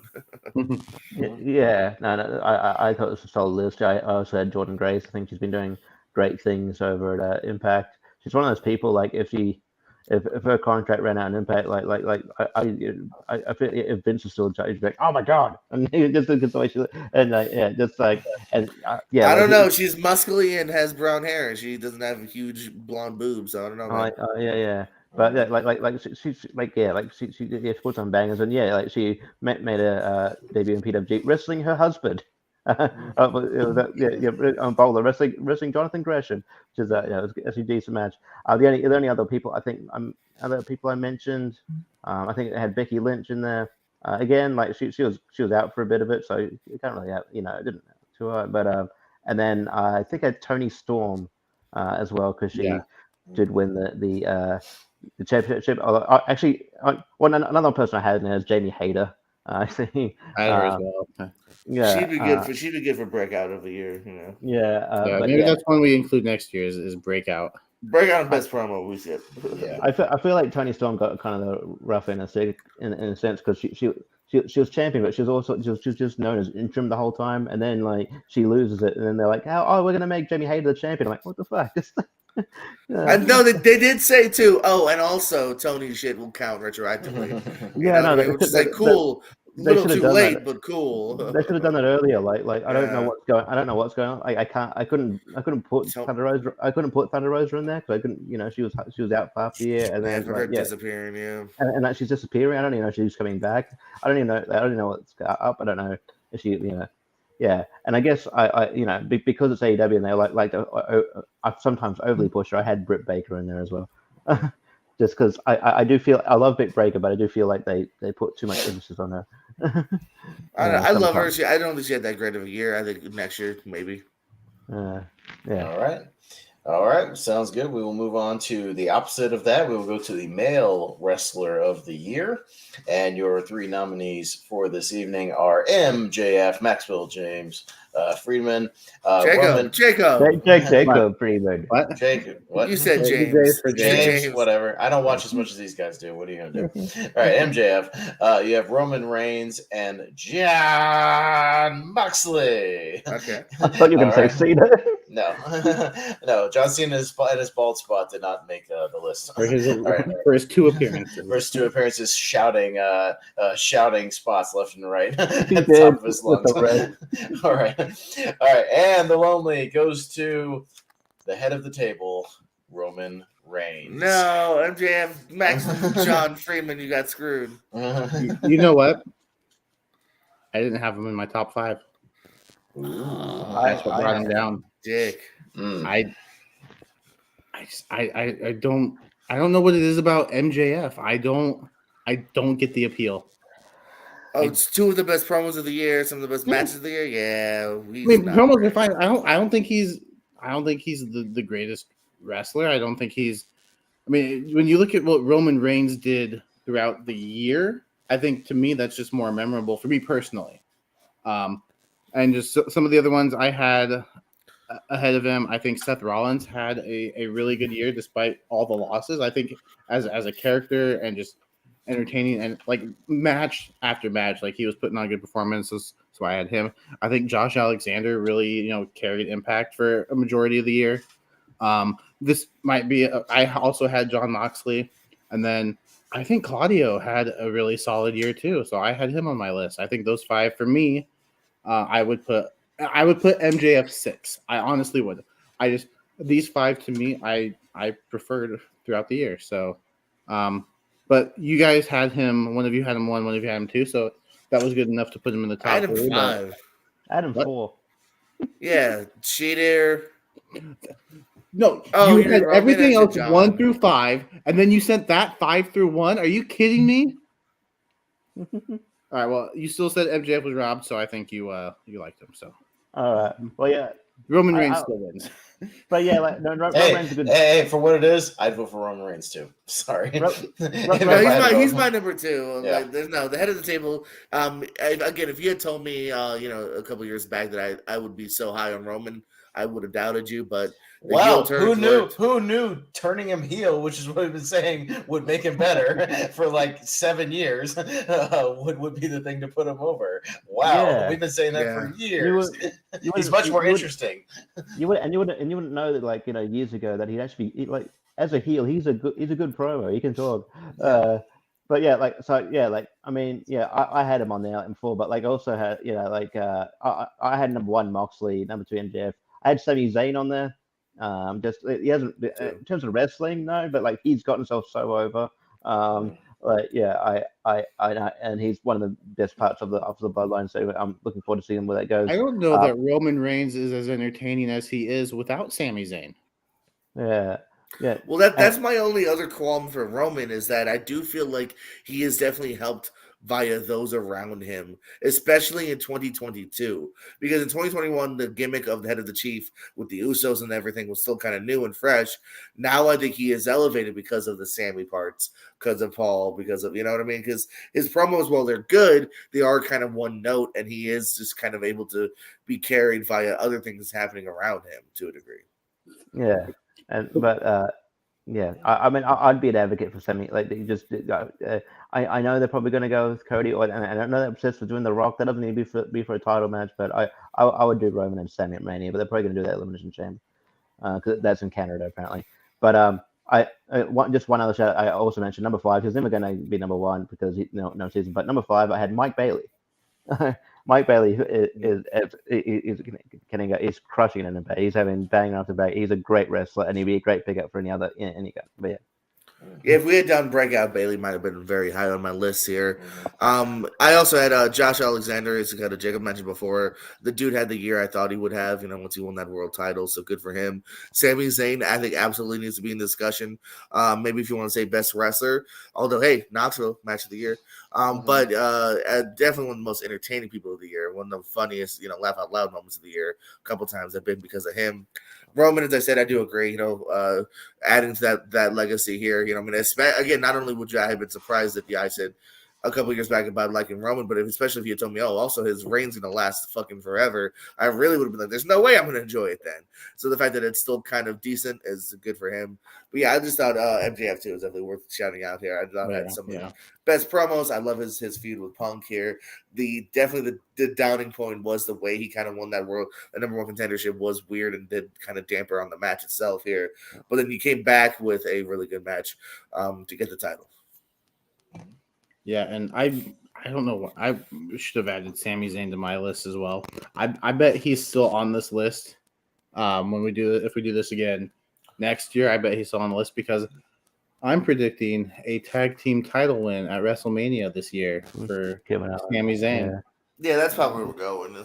Kevin Owens, Sami Zayn versus the Usos. Which, like I was saying, which a lot of people are probably predicting. Yeah, that'd be a great moment if they actually go through with it. We'll have to talk about the most recent news of what's been going on with the ownership and somebody coming back. Yeah. Whether or not some of these things actually come to fruition from what's been planned, but we'll see. Yeah. I feel like if the Saudis buy, my God, there will be no more Sami Zayn. Sami Zayn ain't gonna. Sami Zayn and probably Kevin Owens in solidarity aren't gonna vote. Yeah. So we'll see. We'll talk about that. Maybe we'll transition to that after these last 2 awards. We'll do some because that's obviously a big news story we need to talk about. So our final 2 this year, broken up. We had 2 different categories for match of the year, TV and pay-per-view, just to kind of make it a little easier. So we will start with TV match of the year, and our 3 nominees tonight that made it are Josh Alexander versus Mike Bailey, who was just mentioned from Impact, the near 60-minute match. We have Bryan Danielson versus Hangman Adam Page, and we have, again, Bryan Danielson versus Daniel Garcia, 2 out of 3 falls. All right. And your lonely this evening goes to Josh Alexander versus Mike Bailey from Nice. Impact. Shout out to Yeah, Impact. All yeah. right. That's Which, rule. fun fact, I watched this one before I took my nap this evening because I saw it on the list. And Impact uploaded the entire unedited version. I saw that, yeah. The whole, with no commercials or anything, commercial breaks, the whole 59-minute and 30-second match, whatever it was, on YouTube for free. So I watched it. And yeah, it was a really good match. So, but good stuff. So Yeah. I can't comment on the other two, but yes, it was a very, very, very good match. So you guys go ahead. Very nice. I didn't even think about Danielson and Garcia. Well, I thought about it, but it didn't quite hit it for me. But great matcher, so it does belong on the list here. The two you other mentioned are on my list here, Danielson and Hangman. It's funny because the other two are literally bookends. You start the year off with Danielson and Hangman putting on a fucking classic, and then you end the year over at Impact with a classic between Josh Alexander and Mike Bailey. Richie said it, Mike Bailey. Unfortunately was held from wrestling in the U.S. for several years. I knew once that ban was lifted, because it was just like visas trying to cross over the Canadian border issues, I think, that he'd have a breakout year, and he absolutely has, being X-Division champion and now having this match with Josh Alexander. I expect another great 2023 for him. If maybe his contract's ending up, he could be a great guy over in AEW. This guy is fantastic here. Even PWG spots as well. And Alexander's also had a banger year. So very happy to see Impact also getting love for a match of the year. Yeah, I guess. They're good choices. I guess a couple other ones. I put my number one. I had FTR versus Young Bucks, the second one from Dynamite. That's on my list too. Great match. And I had one we talked about in our sort of the halfway through the year one. John Moxley and Wheeler Yuta from Rampage. And I also put one of the more recent ones, just because of how shocking it was. I put Jericho and Action Andretti from Windsor is Coming. but I almost put Jericho and Bandito, which is also very good. Nice. Yeah, I had a claim in the tag titles off Swerve and Their Glory. That was a good one. That one too. And Death Triangle and United Empire was also great. Yeah. And there's just one last shout out I want to give out because it's the only one that hasn't been mentioned. Blood and Guts. I really enjoyed Blood and Guts. So, but yeah, this match, hour long. Remember when Eddie Kingston and Claudio and their feud and how that ended? Oh wait, they haven't revisited that yet. They have not. All right, and we will go on to pay-per-view match of the year. Our nominees for this evening are the Briscoes versus FTR from Supercard of Honor, Orange Cassidy versus Will Ospreay from Forbidden Door, and Cody Rhodes versus Seth Rollins from Hell in a Cell, or in Hell in a Cell, I should say. And your lonely goes to, appropriately enough, this was submitted before the unfortunate news, Briscoes and FTR, Supercard of Honor. So appropriately enough, we end with a Briscoe match winning. And yeah, you probably, could submit any of their three matches, at least in the conversation. Did we all submit Supercard, or did anyone go with one of the others? I had this and one other on my list, but yeah, I had Supercard higher. Okay. I had Supercard higher though. Nice. Yeah, but yeah, one of the great series of the year, having their 2 out of 3 falls match, the regular match, and most recently the dog collar bloodbath. I guess it just depends on which one you're more into. Yeah. But yeah, I think everybody pretty much agreed. Yeah, that Supercard of Honor match, them finally going, this team going one-on-one with each other, was hyped up but delivered. So there you go, as we thought they would. So yeah, pay-per-view match of the year from Supercard of Honor, Briscoes versus FTR. Yeah, you guys both had this number one, where I had it number 2, and then you guys each had Rhodes versus Rollins at number 2, where I had it at number 1. And so since I could easily flip flop any day for me too. Like, I think this is tag team wrestling at its best. I think you could have nominated the top 3 could have been all 3 FTR Briscoe matches, and you couldn't have a problem with it. I actually just rewatched the dog collar match yesterday, and that is a brutal, bloody affair, and I love every moment of it. But yeah, this first one, it made you want more, and then they gave us more, which continued to make us want more, and then they gave us more, and it was such a fitting end to the trilogy, I think. the only problem I have with the dog collar match is like I know we should just think about it the match from bell to bell, but like the ending with the guns just kind of like get them out of here, like stop that. Yeah. Like if that was all done to just set up the Respect the Briscoe show to FTR, like why not just have them shake hands after the match? I mean, it is Ring of Honor after all, honor's in the name. But yeah, this first match, everyone was raving about it afterwards, and like I said, I'm not the biggest Ring of Honor guy, so I didn't, watch it live. But as soon as I went back and watched it, I was like, I'm an idiot for not watching it live. Yeah, no, that's match ruled. Yeah, I don't know. I just thought it was like the other two matches are really good, but I think this one, sometimes it just takes a simple normal match to showcase what they can do, and yeah, it was. Yeah, I think it was the best one, and yeah, I think it's gonna stand out in my head for quite a long time. What was the other two you mentioned? Sorry, I was kind of like that was nominated. Cody Rollins, Orange Cassidy, Ospreay. Oh yeah. So I guess the only other one that sort of hasn't been mentioned. I literally had this on my list just because I was surprised. I had Roman Reigns and Logan Paul from Crown Jewel. So if I had submitted a list, I would also submit Will Ospreay and Orange Cassidy. That was my favorite match from Forbidden Door. Just a great roller coaster of a match. Just like I thought the crowd was just in the palm of their hands. Like by the end of that thing, it was awesome. Has my favorite near fall of the year as well. When Orange Cassidy reversed the one thing into the Hurricane Rana with the hook legs and got like a 2.99999. Yeah, I just thought it was great. Thought it was over. I thought it was great. But yeah, I also would have had Roman Reigns versus Logan Paul. I thought that match was awesome, and Logan was great. I would have submitted Gunther versus Sheamus. Sheamus, yeah. That was awesome. on a couple of our lists. One was of us left it off. I thought that match, they beat the shit out of each other, and it was great. Some of my favorite matches are just two big, mean, scary guys just beating the hell out of each other. And I would have submitted Johnny Knoxville versus Sami Zayn from WrestleMania for one of those entertaining matches of the year. I mean, not a catch can classic, but a supremely entertaining match for what they did.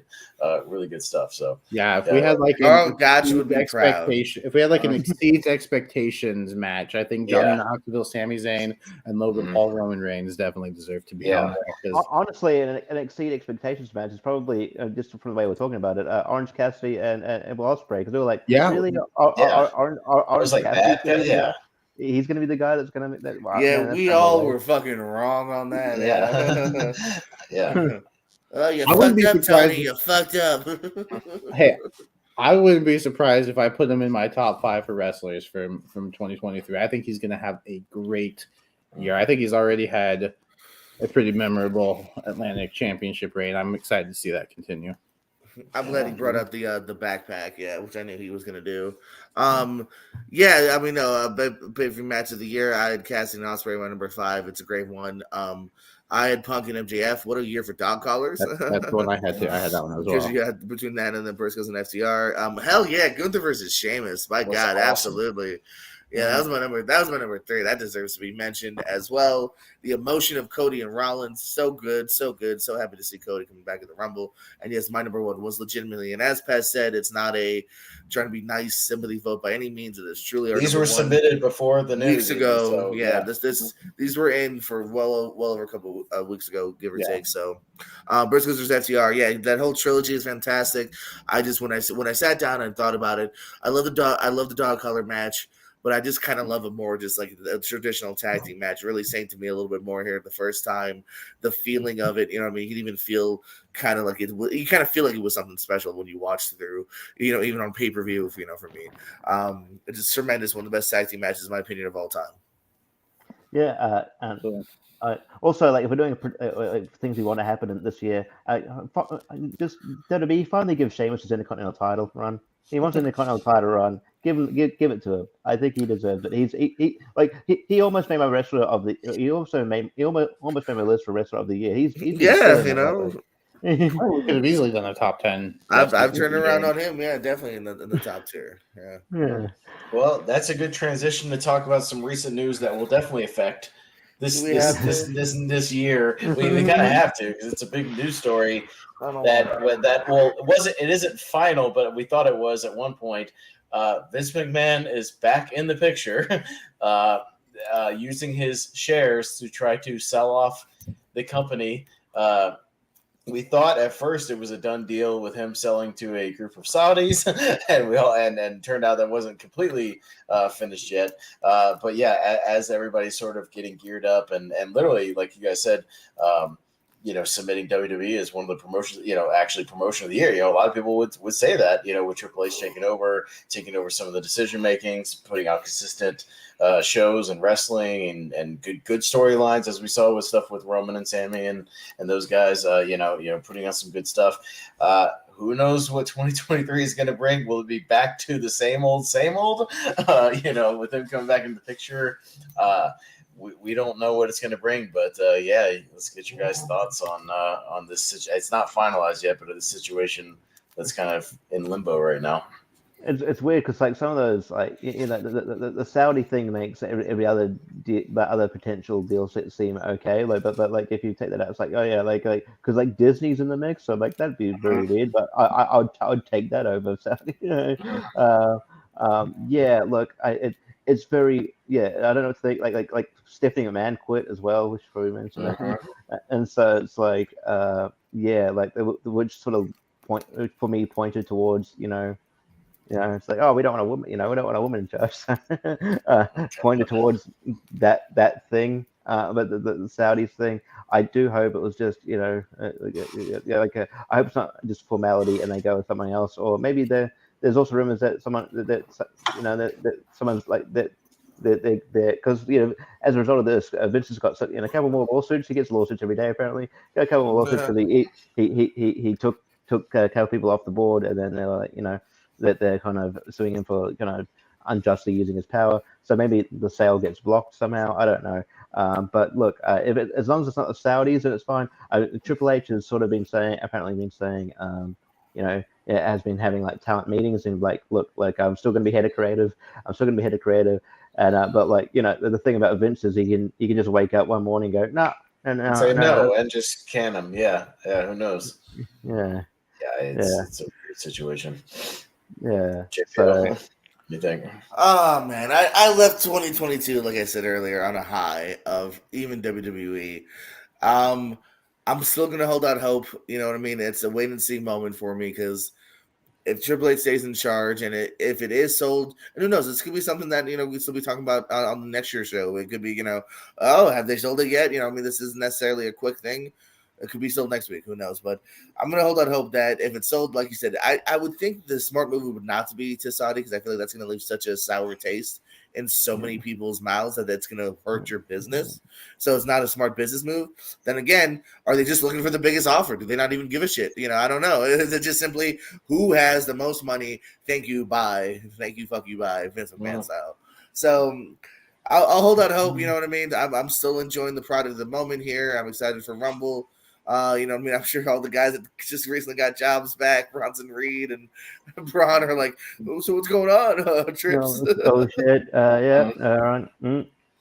Well, like we said, these storylines that they've been building up for a potential blow off at WrestleMania, like all the bloodline stuff that we know Triple H probably has a hand in, for long term, storyline that we're kind of anticipating, even though it takes a little bit of surprise out of it, but everybody's kind of anticipating, Kevin Owens and Sami Zayn, beating the Usos at WrestleMania, would be a great moment. Like I said, Cody coming back at the Rumble, having a good moment, building up to some WrestleMania stuff. Some of these guys building up to some things that we're looking forward to. Will that still happen if Vince McMahon decides to put his dirty little fingers in the cookie jar, and just kind of crap all over it or do something completely different? We don't know. So it's a very weird situation. Well, if a Saudi deal goes through, the women's division would change dramatically. Well, that's the other thing I worry about. I wonder though, because there's also been rumors of like, listen, if they do it, they're more of an investment kind of place. Like they're not necessarily, obviously they go to Saudi Arabia for those shows, but like, would they make them try to change in the U.S. as well? I don't know. I don't know. I don't think it's like a. I don't. It's a new. Like it's a. Yeah. I don't know. There's always going to be controversy when you get into. Don't cover up Rhea Ripley. Let her be how she is. she was almost on my list, by the way. She's had a good year, and I think. Next year she could be number one. She could be number one next year. Next year she could be number one because I think she's winning the Rumble. In my opinion. Rumble, get that title off Bianca. I'm good with it. Or you don't like Bianca? I'm fine with it. I just feel like we've reached our limit here. Like I'm not excited to name her my number one. She's number one kind of based on statistics and like the way she's been booked. Like I've reached the end with her. I've also reached the end with Jade Cargill. For the love of God, take the title off her. I'm with you on the Jay Cargill thing because I don't think they know. I don't think they know what to do with her. I'm not saying give up on her, give her a second reign 6 months or a year from now, but like fucking change it up a little bit. Like she's had it too long in a mediocre reign with mediocre matches. Give something else. They don't give her a proper storyline. They just say, oh wait, we'll turn this person babyface because. I think there's a chance. There's a chance. I think Red Velvet will take it off. I would probably go if it was me. I'd probably go with like either Willow or maybe maybe Chris Statlander when she comes back or something. I guess I just feel like I don't know. I feel like the first like Willow would have she's done the Willow thing. Like just to give it to Willow, I think would be a whimper ending to Jade. I mean, I would have submitted for match of the year. I don't know. Y'all are out of your mind. Ronda Rousey and Shayna Baszler was my match of the year. Y'all are out of your goddamn minds. Shotzi, whatever the hell. Who I was going to say, what Pez? What? Shotzi. What's so bad you didn't even know it happened? Same difference. I got what you meant, but yeah. That was pretty bad. And but yeah, I mean, yeah. I guess like if you want to talk about there was a couple of things I missed were worst say like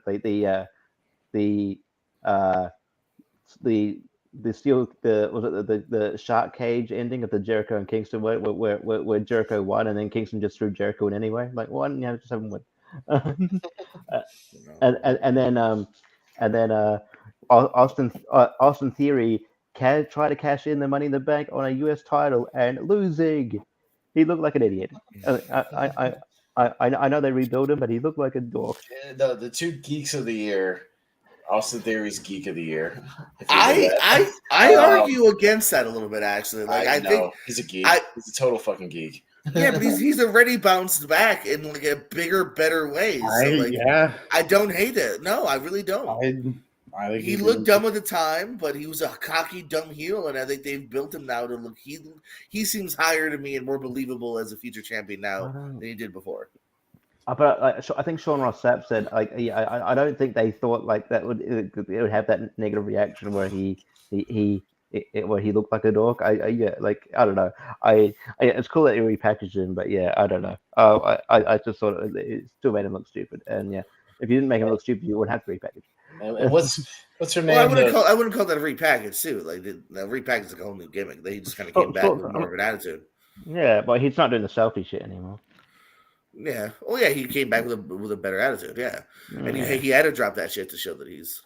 Yeah. And he's got a beard now, so he's serious. And worst run of the year, Liv Morgan as champion. Fucking terrible. That was just badly booked, man. Bad book, worst booking of the year. Yeah. Yeah, that's bad booking.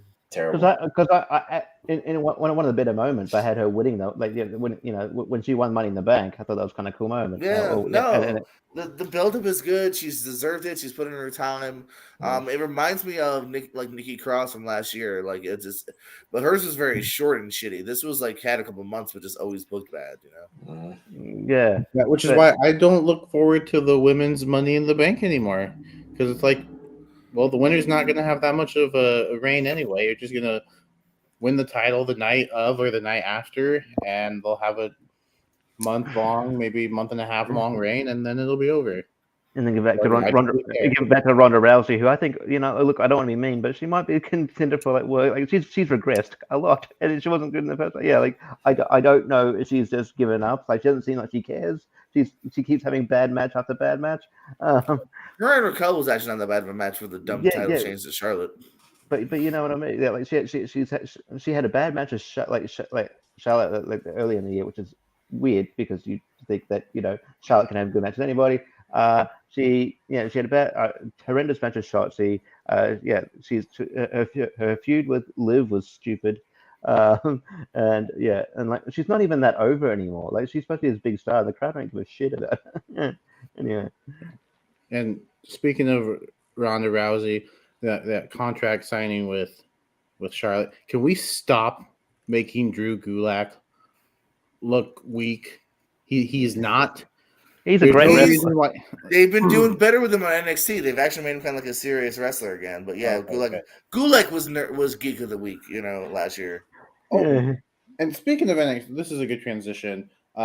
Very classy on their part to acknowledge Jay Briscoe, somebody who's never worked for the company. I think they had like a tryout or something back in the day, but that's never worked for the company. So very cool. Very surprised because I remember someone said that on Twitter, and I don't know if I responded, but I remember thinking like they're not going to say anything because they usually never do. Yeah. But so I don't know if that's a Triple H thing.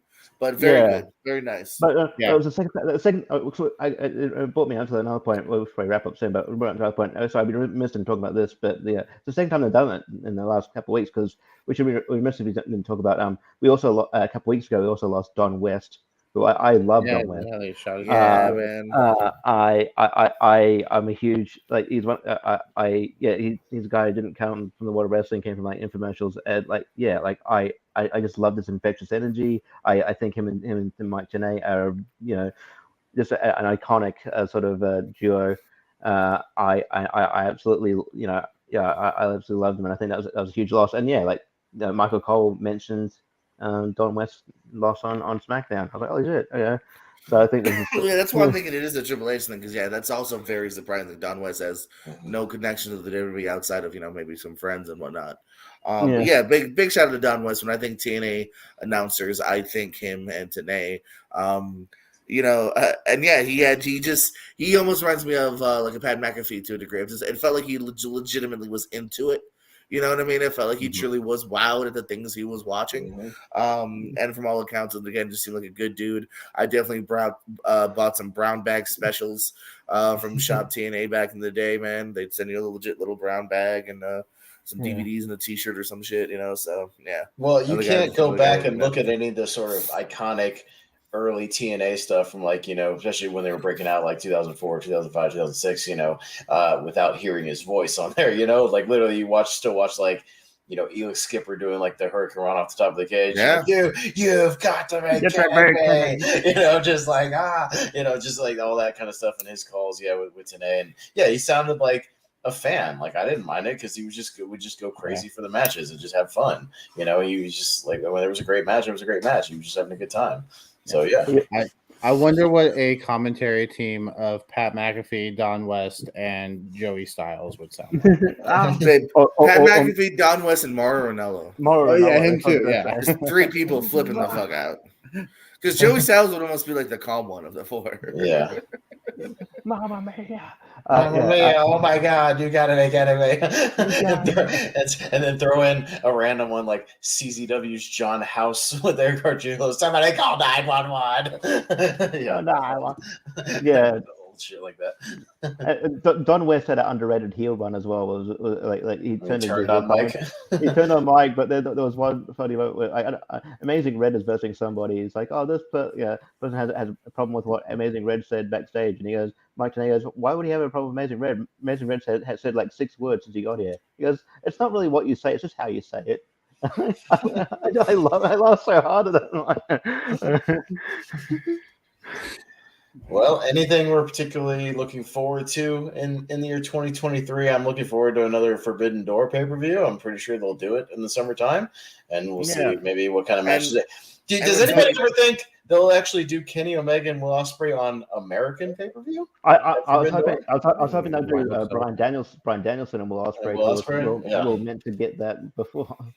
We're still owed Danielson and Zack Sabre. Yeah, that's what I meant. Yeah. Yeah. Well, don't forget too, Tony Khan's going to buy WWE, and we're really going to have Forbidden Door this year. Oh, yeah. Seth Rollins, Ospreay, Omega. I forgot that he was in the mix. I'm like, I didn't really pay attention to it. Like, he's not, That's whatever. not happening. I can't wait to hear MJF and The Miz go at it for 20 minutes. Yeah. Oh my God.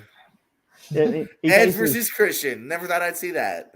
he basically said in an interview like, "Oh, we've got the memes too, and there's the options there." I'm like, but like, do you have a plan? Like, well, you just is it Cody have, like... Rhodes versus Sammy Guevara. That's a first. Yeah, but you can't book 2 promotions, Tony. I know you try, but Well, 3. yeah, 3. Ring Yeah, of oh my Honor. God, the Ring of Honor, which is like, yeah, do better with the Ring of Honor thing, Cody. That's one thing I said. 2023, like you need to pass that off to somebody else, in the company to book that, because when you're having pay-per-views, when you're announcing pay-per-views, and 2 weeks before the pay-per-view you have like one match announced, that's not good. Yeah. Like, Well, that's why to I'm do very build. interested in this year into the development of Ring of Honor. They said they're going to start doing weekly shows again on the Honor Club.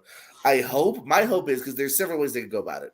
They could do it in like Universal Studios, like along with Dark or instead of Dark. They could do it on top of like Dynamite or Rampage. I hope they get their own look and their own feeling in a different arena, because I don't want Ring of Honor just to simply be the Rampage arena with different ring apron. I want it to have its own look, its own feel.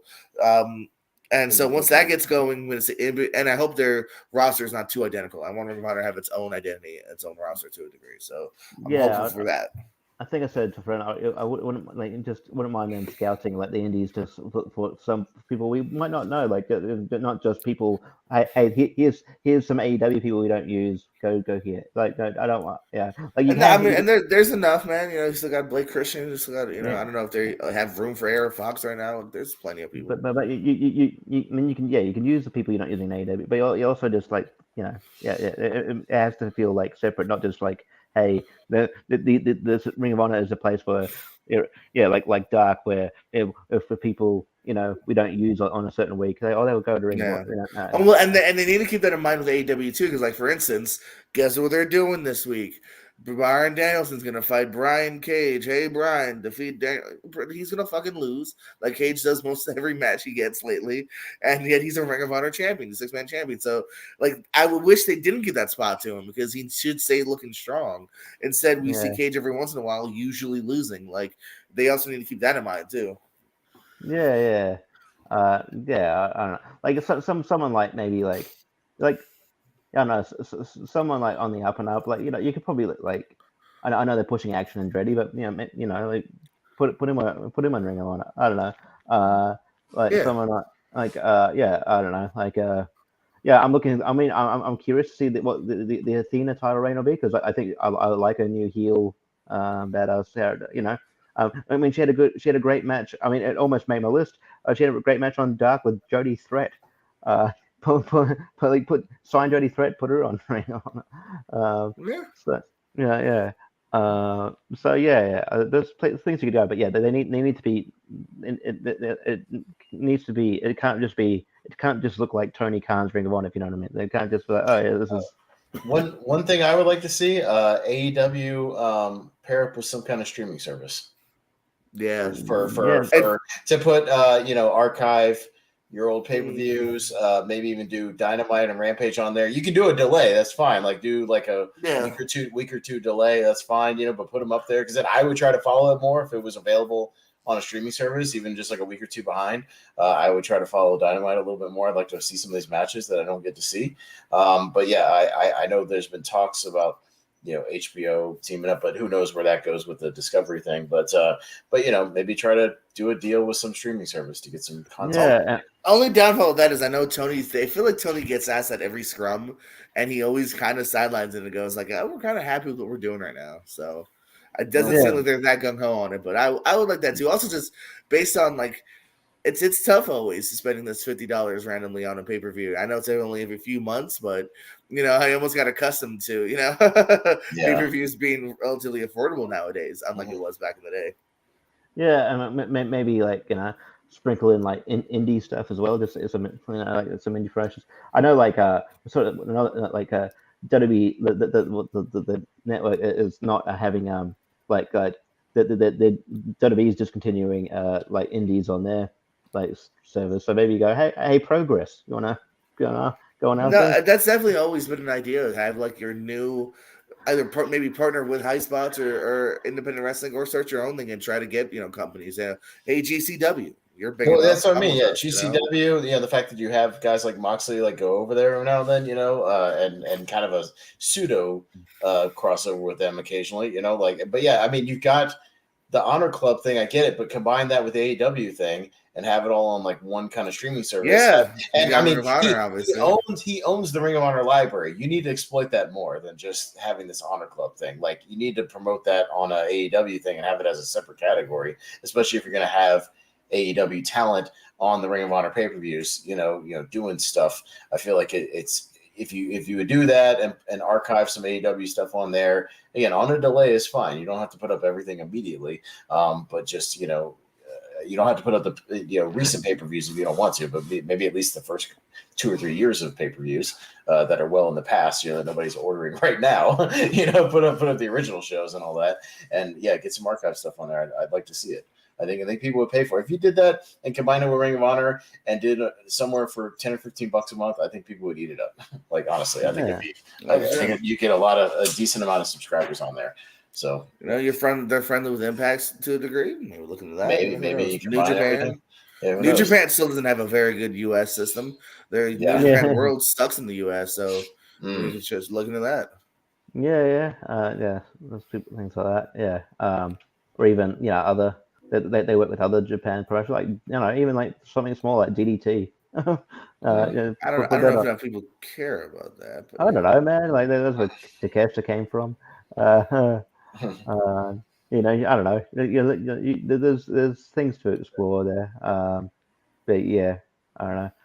But yeah, I wouldn't be opposed to a streaming service, and also it just introduces people to.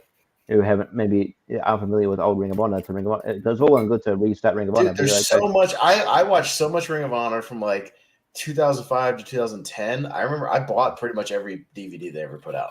Like, I went on a straight. Like, I had like almost all of them, and I still have all of them like in a box somewhere. But yeah, there's some great stuff. I got CM Punk to sign my Ring of Honor best of Punk DVD at a Best Buy one time.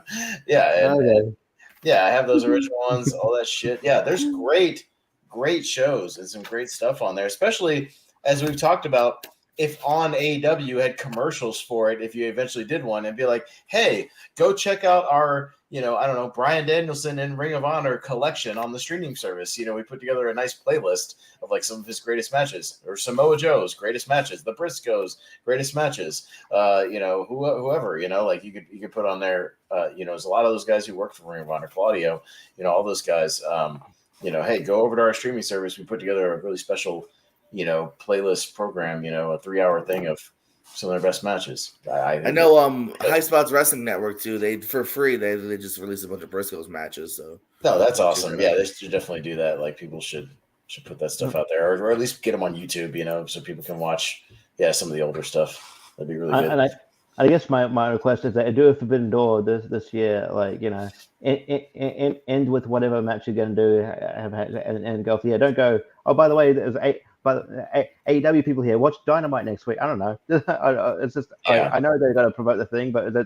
felt they're going to damper on it. It's like, no, pay-per-view separate. I don't. Yeah, and I don't know. That felt a bit weird. It's just like I felt like Dynamite's more important. And if you're going to put a stipulation on a match, do it before people make predictions on the matches. Yeah, war games. Yeah, that guy. Yeah. Don't treat your pay-per-views as a mini Dynamite storyline thing. Like, blow off the storylines and start new ones on the next Dynamite. That's what you do. And this year they can actually have a women's match because, who I don't know who the champion will be at that time, but they can actually do it in New Japan. Yeah, somebody from I mean, this could go into pet peeves, but we can talk about it later. But like, also, I know they're not going to do it, but yeah, if Darby Allin throws out an open challenge and you know who it is beforehand, that's not an open challenge. Sorry, that you don't know what open challenge is. Like, so not like when John Cena was in the ring and he goes, "Who's coming out here?" Oh, and then you're like, "Oh, cool, he's gonna have a match." So it's like, no, they go, "Oh, Orange Cassidy's doing an open challenge," but they announce who it is. Like, no, it doesn't. You don't know what open challenge means. I'm sorry, that's not what that word means.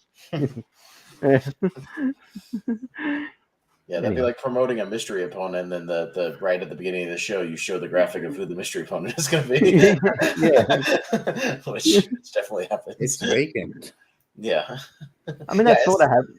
That's sort of happens. Stop with interim championship bullshit. If a champion's a champion, stop with the interim shit. If they're gonna get off that kick, for sure. Yeah. If someone gets injured and they look like they're going to be out for a while, it sucks. But strip them of the tie. Just I don't know. Then you want but yeah, I don't know. Just it's weird.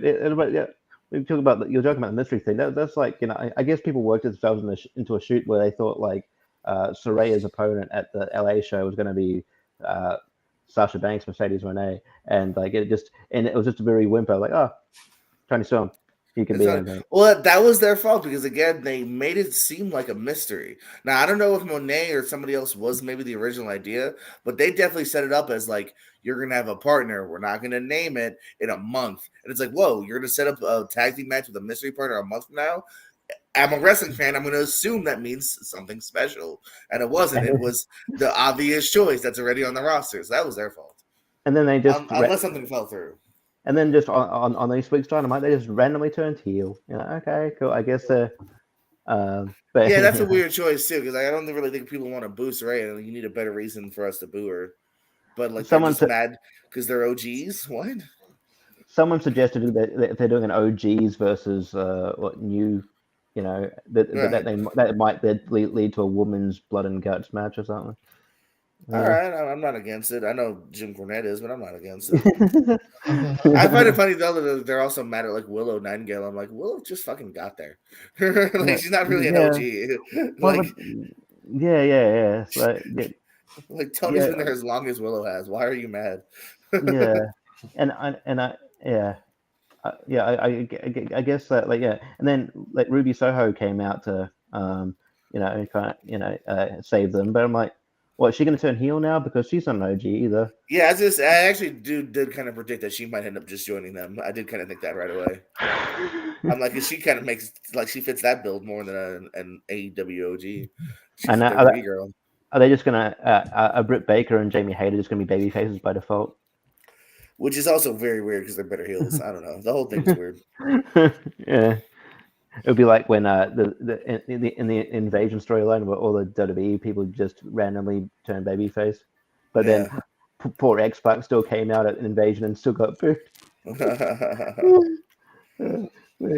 By the way, we can save this maybe for next week, but we should talk some Rumble predictions and maybe including like special guests. I think X-Pac might be one. Yeah, but by the time we get to that, the Rumble will be over, so we might as well just review the Rumble. No. If we do an episode next week, we're in time, so all right, we should be here. We should do it next week. We can do predictions, and we can do Dream Rumble card. That's what we're doing next week. Tune in then, whenever that is. Okay, if we're going to do that, I have a parameter for that. So I think you should be able to not only pick your favorite Rumble as your main event, right? Sure, whatever one you want. And again, not use anything from the same year. That's fine. So if you pick, whatever, the 92 Royal Rumble, you can't pick any other matches from that year. But I think you can use some of the same people that are in your Rumble because we've seen people.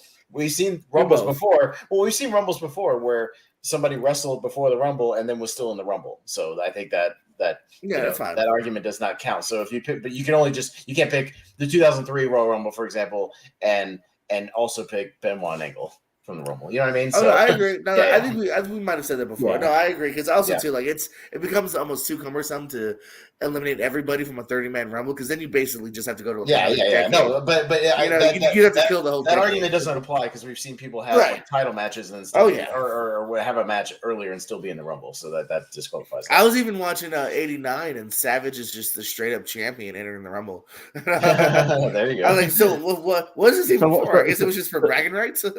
Because I don't think that started until 93. When Ric Flair won or whatever. Well, 92 is for the title. 93 is when it was for like the number one contender. Yeah, so we'll do if you want to do your dream card, we can do that. Yeah, you can obviously your main event probably needs to be a Rumble. So it'll just be whatever Rumble you want to pick as your main event Rumble. And then you can either include or not include the Women's Royal Rumble because it's fairly recent, so that's up to you. I may or may not. But yeah, I think the only disqualifier would be if you pick a certain year for your Rumble, you can't use the other matches from that year. That would be the only thing. So, No, for sure. I also had this. I talked about it with Jordan. We had this like random idea because it's something I do with a friend when I do at Rumble. Like we draw random numbers and like, okay, whoever comes out, that's your pick. So I don't know if you want to, yeah, you can have it. We could have a like list. We can have like maybe we could each draw like 5 numbers. Like, oh, who got the closest, or who won? Oh, or I could just come up with we could do it on the show, a wheel of 30 numbers, and everybody gets a pick of the spin of the wheel. You just get a random number off the wheel, and whoever does that wins. And I mean, because I think predicting the Rumble winner might be fairly easy. Usually it is. No. What Richie's saying is we all get 5 numbers. So like I'll get 1, 3, 9, 14, and 22. And whoever's the actual winner entrant wins. number 1, entrant number 3, 14, 22 win. Yes. I win. Yeah. Yeah, that's what we're saying. Yeah. And then that person, whoever wins the thing and wins the Rumble, maybe gets to pick a thing for us to talk about, in the future. I was just saying, let's put some money on the line. But we can do that. I guess when you're talking about like potential people coming back, there's 2 people I can think of, and they're both old, but like they're one because they're doing business with them, and 2 because the shape this guy is in, I can't imagine he's not. One, Booker T. I think if you've seen that dude, he's been wrestling lately. He's getting in shape. He's teasing it. I think it'll be a short spot, but I think he might be in the Rumble. And 2, again, an old guy. I don't know if he'll do much. I don't think he'll move. It wouldn't shock me if they put the Great Muta in there. Maybe. Yeah, well, maybe we can do that in our predictions. We can predict the winner of the Rumble and then predict any surprise entrants or something. Yeah, throw out some honorable mentions. Who anything you think will at least make an appearance in the Rumble? Maybe just either a fun person or a wrestler, a former wrestler, a legend, whatever. Entrant number 30 is Avery. Yeah, but we can do that. Maybe just live on the thing. Maybe Jacob, I'll pull up that wheel website I use. We'll share it and we'll just spin the wheel for everybody, and everybody can get the 5 random numbers. You know what I mean? Like everybody takes a turn. We just rotate around. Here's your next number will be whatever. So, we can do that and then write those down. And whoever's I guess it would be 6 numbers. 7. Yes. So there would be 7, and then there would be 2 left over. 2 left over. 7. I'm bad at math, so 7. And then once the 2 left over are the winners. Well, what we can do with the 2 leftover numbers is we can randomly pick 2 of us to have one of those numbers and 2 of us have the other number, in case that one does. And then, we just have some sort of tiebreaker or something. So, and the men's and the women's. Or if it's one of the 2 numbers, we can find the worst wrestling show out there, and we have to watch it and review it. I think we do. Well, we do. Not even a fun bad one, just a bad one. Heroes of Wrestling. Yeah. Shit, I think it has to be that now because 3 of us just said it. Yeah, that's pretty universally agreed. Well, and if you had to go with a mainstream one, it would be December Dismember. December Dismember's up there. There was one of the Great American Bashes is up there. It's like 93 or some shit. As far as like WCW, it's one of the Russo, like New Blood Rising or some shit. I went to Greed. It was in Jacksonville where I lived. The last WCW baby, I was there. It's not the worst show because Russo with them was gone. It was whatever. It's a mediocre show. WWE would be December Dismember or I don't know, probably one of the older like 1994, 1995 shows, something like that. One of those bullshit ones. So we'll figure it out. We could even make a poll if one of those numbers wins, and then whatever wins the poll, that's if we had to. If none of us win the thing, then we have to do a bad show. that could be the thing. Yeah. If one of the 2 leftover numbers wins, we have to do a bad show. So we can do that. We'll spin the wheel. That'd be fun, and we can yap in between and do that, and then do our dream cards and our predictions and all that kind of stuff. We can do that. Sure, sounds good. All right, so we'll pencil that in for next week. This has been a mostly fun show. But we're 2 hours into it, so I think we'll call it. Let's call check it. these people out in all their endeavors.